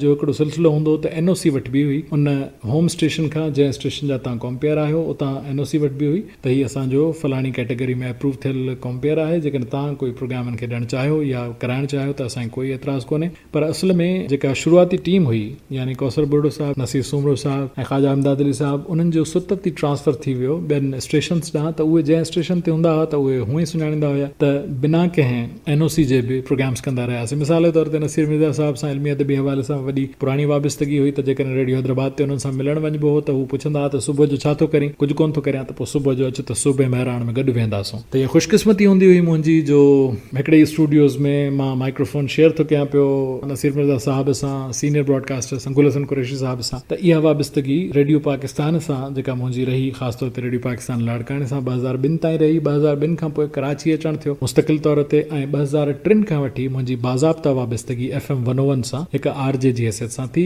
इहो मां तव्हांखे ॿुधाईंदो हलां त इन खां अॻु में हिकड़ ॿेकड़ प्रोग्राम्स मां FM 101 तां इन करे चुको हुउसि जो हुनजो पहिरियों इंचार्ज निसार मेमन साहब हुयो जेको 1997 में मुंहिंजो प्रोग्राम मैनेजर रही चुको हो लाड़काणे में। उन खां पोइ निसार साहब चीच पकड़ी ऐं उन मूंखे सिंधी ब्रॉडकास्टिंग मां यादि रहे त मां 2002 ताईं बाज़ाब्ता तौर ते फ़क़ति सिंधी ब्रॉडकास्टिंग सां वाबस्ता हुयुसि। निसार मेमन साहब मुंहिंजी चीच पकड़ी, मुंहिंजी सिंधीअ खे बि उन्हनि सुधारियो, उर्दूअ खे बि उन्हनि सुधारियो ऐं मुंहिंजी चीच पकड़े हुननि मूंखे उर्दू ब्रॉडकास्टिंग में मुतारिफ़ करायो ऐं हिकु RJ जी हैसियत सां FM 101 ते मूंखे अप्रूव कयो। उन सां गॾोगॾु रेडियो पाकिस्तान कराची जा प्रोग्राम्स बि हलंदा रहिया। उनजे मुख़्तलिफ़ चैनल्स, NBS हिकिड़ो चैनल आहे नेशनल ब्रॉडकास्टिंग सर्विस, उन जे लाइ प्रोग्राम्स जारी रहिया। पर FM 101 जो मां फुल टाइम RJ रहियुसि।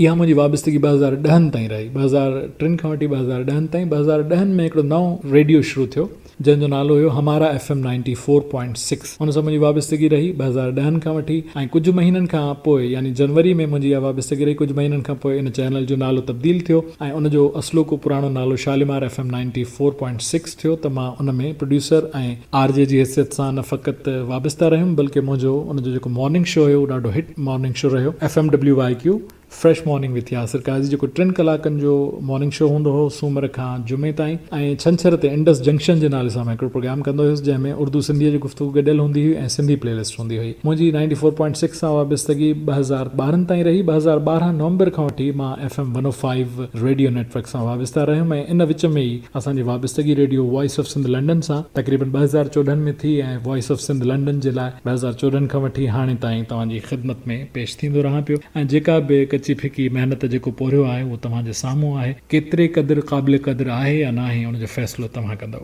प्रोग्राम में शामिल कयूं था फिल्म बरसात जी रात मंझां अब्दुल गफ़ार तबस्सुम जा ॿोल, मंज़ूर सखीरानी जो आवाज़। हीउ गीत पिक्चराइज़ बि थियो अब्दुल गफ़ार तबस्सुम ते, मौसीक़ी आहे फ़िरोज़ुद्दीन जी। अचो त ॿुधूं।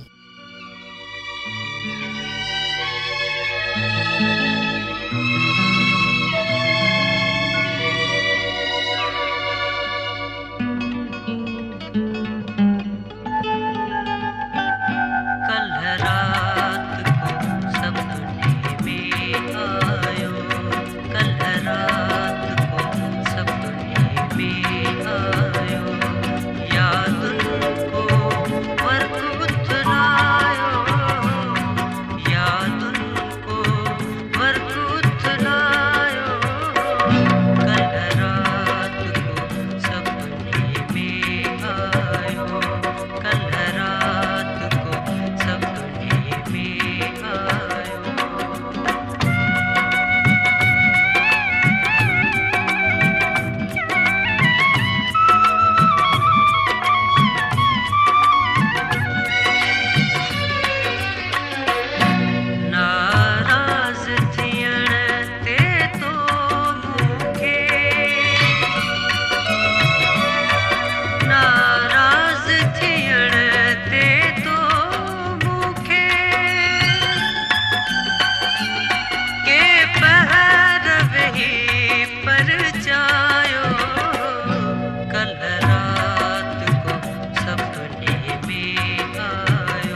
साईं मुंहिंजा प्रोग्राम सूरज शाखूं कढियूं में तव्हांखे भलीकार, जंहिंमें अब्दुल गफ़ार तबस्सुम जे ॿोलनि खे मंज़ूर सखीराणी जे आवाज़ में ॿुधी रहिया हुआसीं। आवां सके यासिर काज़ी कुझु पंहिंजे रेडियो ब्रॉडकास्ट जो ज़िक्र कयो ऐं जीअं मूं तव्हांखे ॿुधायो त 1 अक्टूबर ते कुझु ॾींहं अॻु में मुंहिंजे रेडियो ब्रॉडकास्ट खे 25 वरे मुकमल थिया ऐं टीवी ब्रॉडकास्ट खे 18 साल मुकमल थिया। जेतोणीकि टेलीविज़न तां जेको पहिरियों मुंहिंजो प्रोग्राम हुयो उहो महफ़िल प्रोग्राम हुयो, दुनिया जे पहिरें सिंधी सैटेलाइट चैनल KTN तां इहो मुंहिंजो पहिरियों प्रोग्राम हुयो ऐं उन सां गॾोगॾु नए चैनल जी अनाउंसमेंट आहे, पहिरीं अनाउंसमेंट उहा बि करण जो एज़ाज़ मूंखे हासिल थियो। उन हवाले सां KTN जे पहिरें कॉम्पेयर हुजण जो एज़ाज़ मूंखे मिलियो। पहिरियों प्रोग्राम महफ़िल हुयो जंहिंजा तक़रीबन 300 खां मथे प्रोग्राम्स न फ़क़ति कराची में असां रिकॉर्ड कयासीं, बल्कि मां तव्हांखे ॿुधाईंदो हलां त हुनजी जेका पहिरीं रिकॉर्डिंग हुई उन में 3 प्रोग्राम्स असां रिकॉर्ड कयासीं, हनीफ़ लाशारी, सज्जाद यूसुफ ऐं आशिक़ निज़ामाणीअ जा। इहे 3 प्रोग्राम्स असां रिकॉर्ड कयासीं। उन खां पोइ तमामु वॾनि फ़नकारनि खां वठी नौजवान ऐं उभरंदड़ फ़नकारनि ताईं इहो असां प्रोग्राम रिकॉर्ड कयोसीं। मूं चयो त तक़रीबन 300 खां मथे एपिसोड्स हुया। जैकबाबाद, शिकारपुर, खैरपुर,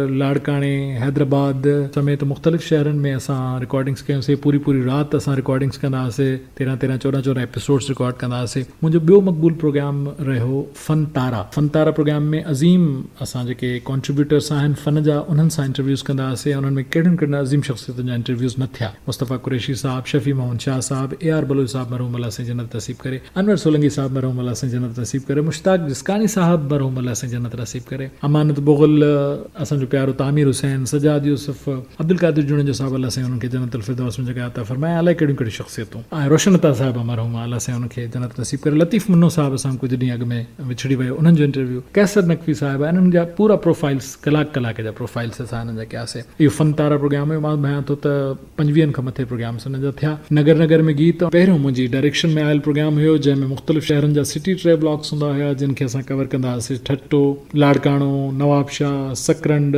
मेहराबपुर, खैरपुर, जैकबाबाद, शिकारपुर, इन्हनि सिटीज़ जा सिटी ट्रेवल ब्लॉग्स कया, जंहिंजो मेज़बान में मां हूंदो हुयुसि। मुंहिंजी डायरेक्शन हूंदी हुई। मुंहिंजी मेज़बानी ऐं डायरेक्शन में ॿियो प्रोग्राम परूड़ हुयो, जेको PTV जे प्रोग्राम पारखू जे तर्ज़ ते तव्हांजी ख़िदमत पेश थियो।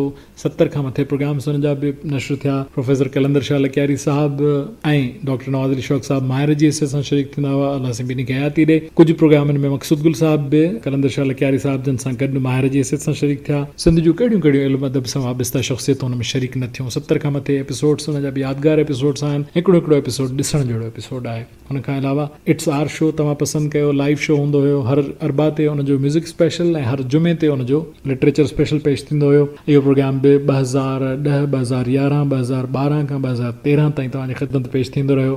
तव्हां उनखे बि बेहद पसंदि कयो।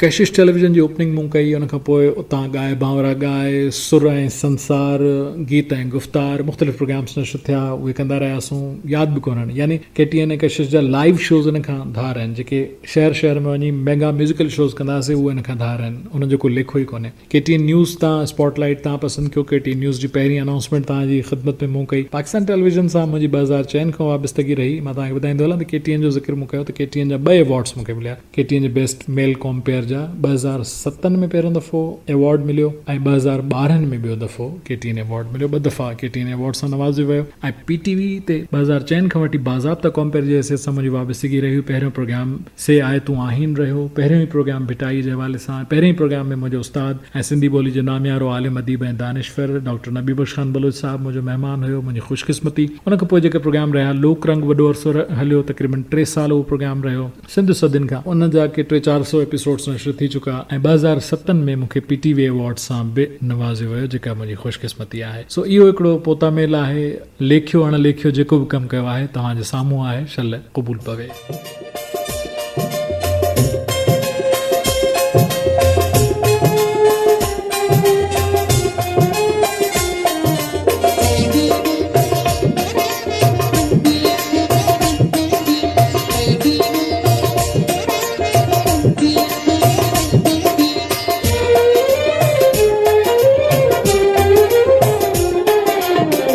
सुहिणल जा सिंगार बाबा दिल खे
यूनिस महर ऐं अमी ॿुधी रहिया आहियो सिंध जे सकाफ़त जे सूंहं सां सिंगारियल मुंहिंजे पसंदि जो प्रोग्राम सूरज शाखूं कढियूं।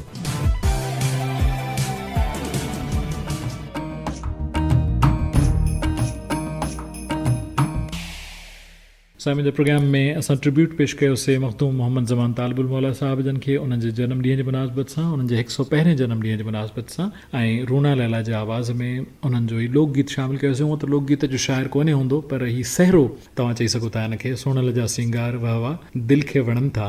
इन में हुननि पंहिंजे पोटे जी पैदाइश जो ज़िक्र बि कयो आहे। मखदूम अमीन फ़हीम ऐं दीना लैला रूना लैला जी भेण हुई, छाकाणि त रूना लैला मखदूम अमीन फ़हीम जी साली हुई।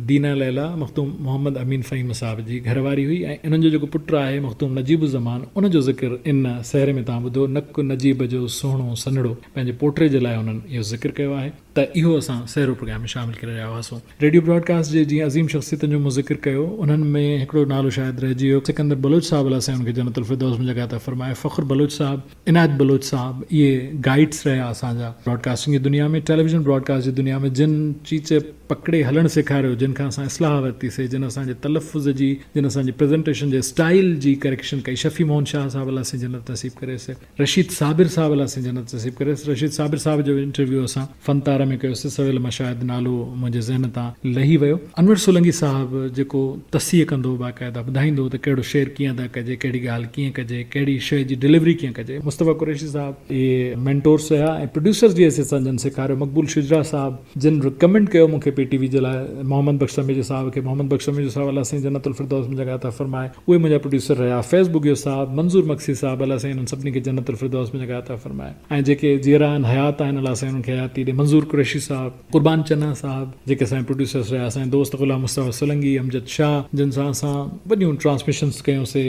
2005 में ज़लज़लो आयो, उनजी ख़ुसूसी ट्रांसमिशन दर्द आशना नाले सां उहे कयूंसीं। शमशेर हैदरी साहब टेलीविज़न जो असांजो मेंटोर, अलाह साईं उनखे जन्नतुल फिरदौस में जॻह था फरमाए। उहे सभई हस्तियूं जिन असांखे हिकिड़ो लफ़्ज़ बि सेखारियो आहे। मां सिर निमाए उन्हनि खे सलाम थो पेश कयां ऐं जेको कुझु लेखियो अणलेखियो कयो आहे उनजो कंट्रीब्यूशन मां सॼो उन्हनि ॾिठो क्रेडिट मोकिलियां। त उन्हनि जे ई करे अॼु जेको कुझु ॻाल्हायूं पिया, जेको कुझु असांजे नाज़रीन ऐं सामीन जे लाइ असां रेंडर कयूं पिया, इहो उन्हनि जो ई आहे, तव्हांजो ई आहे, तव्हांजी अमानत आहे, तव्हां ई इनखे संभाले रखिजो। असांजो अॼोको प्रोग्राम सूरज शाखूं कढियूं इन ते पंहिंजे पुॼाणे ते पहुचे थो। यूसुफ शाहीन साहब जे ॿोलनि सां तव्हांखे छॾियो पियो वञा। साइण आबदा परवीन जे आवाज़ में ही ॿोल आहिनि ऐं ही कॉल आहे, ही नारो आहे शहीद होश मोहम्मद शीदीअ जो, मरवेसूं सिंध न ॾेसूं। ऐं असांखे मरणो न आहे, जीअणो आहे ऐं जीअरो रही करे असांखे अज़म ऐं वलवले सां इहे ॿेट कंहिं धारे जे हवाले न आहिनि थियणु ॾियणा, इहे कंहिं बि सदारती ऑर्डिनेंस जे हवाले न आहिनि थियणु ॾियणा। चाहे सिंध हुकूमत सिंध सां सिंसियर हुजे या न हुजे, पर सिंध वासियुनि खे पंहिंजनि दंगनि जी हिफ़ाज़त करणी पवंदी। ईंदड़ प्रोग्राम यानी 2 ॾींहंनि खां पोइ जेको प्रोग्राम हूंदो सो उस्ताद बुखारी जी वरसी वारे ॾींहुं हूंदो, तंहिंजे करे ख़ुसूसी प्रोग्राम तव्हांजी ख़िदमत पेश कयो वेंदो। त पोइ जुमे ते सुबुह जो 10 लॻे पाकिस्तान जे मयारी वक़्त जे मुताबिक़ तव्हां सां मुलाक़ात थिए थी। मरवेसूं सिंध न ॾेसूं जे नारे सां पंहिंजे मेज़बान यासिर काज़ी खे ॾींदा इजाज़त। दिलियूं गत जुदाई कॾहिं बि न आहे, सदाईं गॾु।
बात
सजाई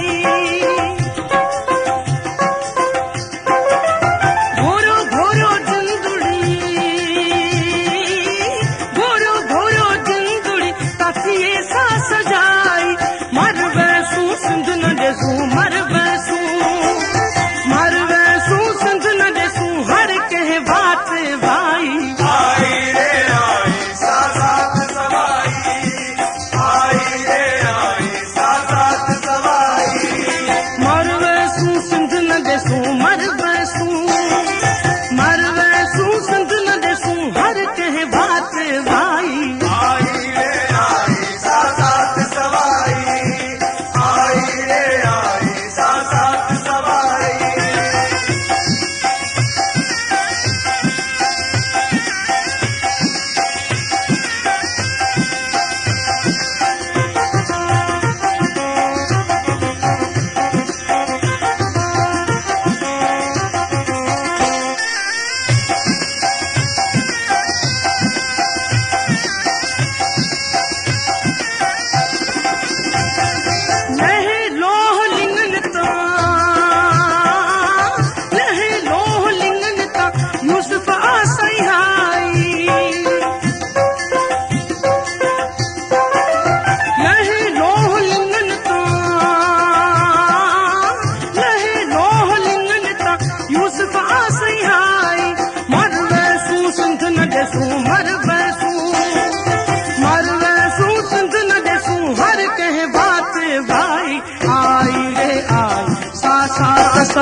सवाई आई रे आई साथ सवाई मर वैसू सिंध न देसू मर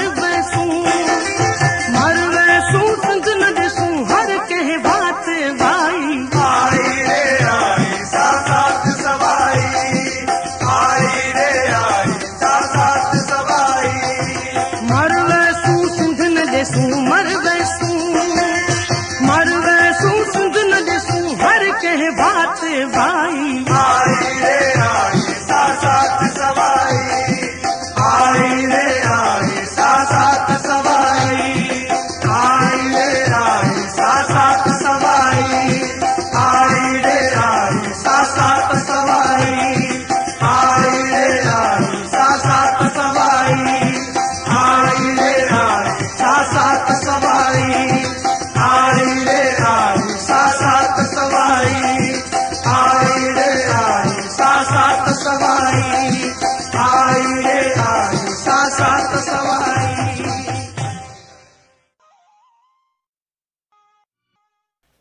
सिंधु मुहिंजी अमा सूह तुहिंजी मथा छा लिखी छा लिखां छा लिखी छा लिखां ओ सिंधु मुहिंजी अमा दुनिया जा सिंधियो हिक मुठ थी सिंध बचायो सिंधु मुहिंजी अमा सूह तुहिंजी मथा छा लिखां सिंध जो क़ौमी आवाज़ radio voice of Sindh London.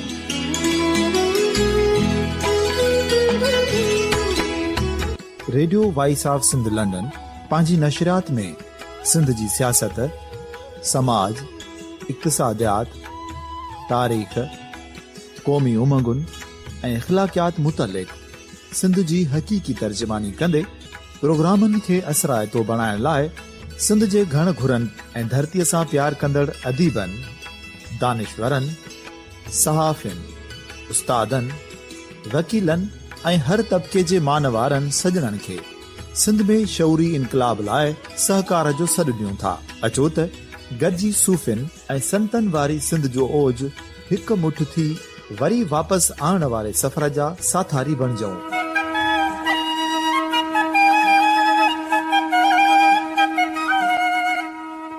हिक नए सुबुह जी शुरूआत जो पड़ाॾो घर घर ॻोठ ॻोठ ऐं शहर शहर ताईं पहुचायो।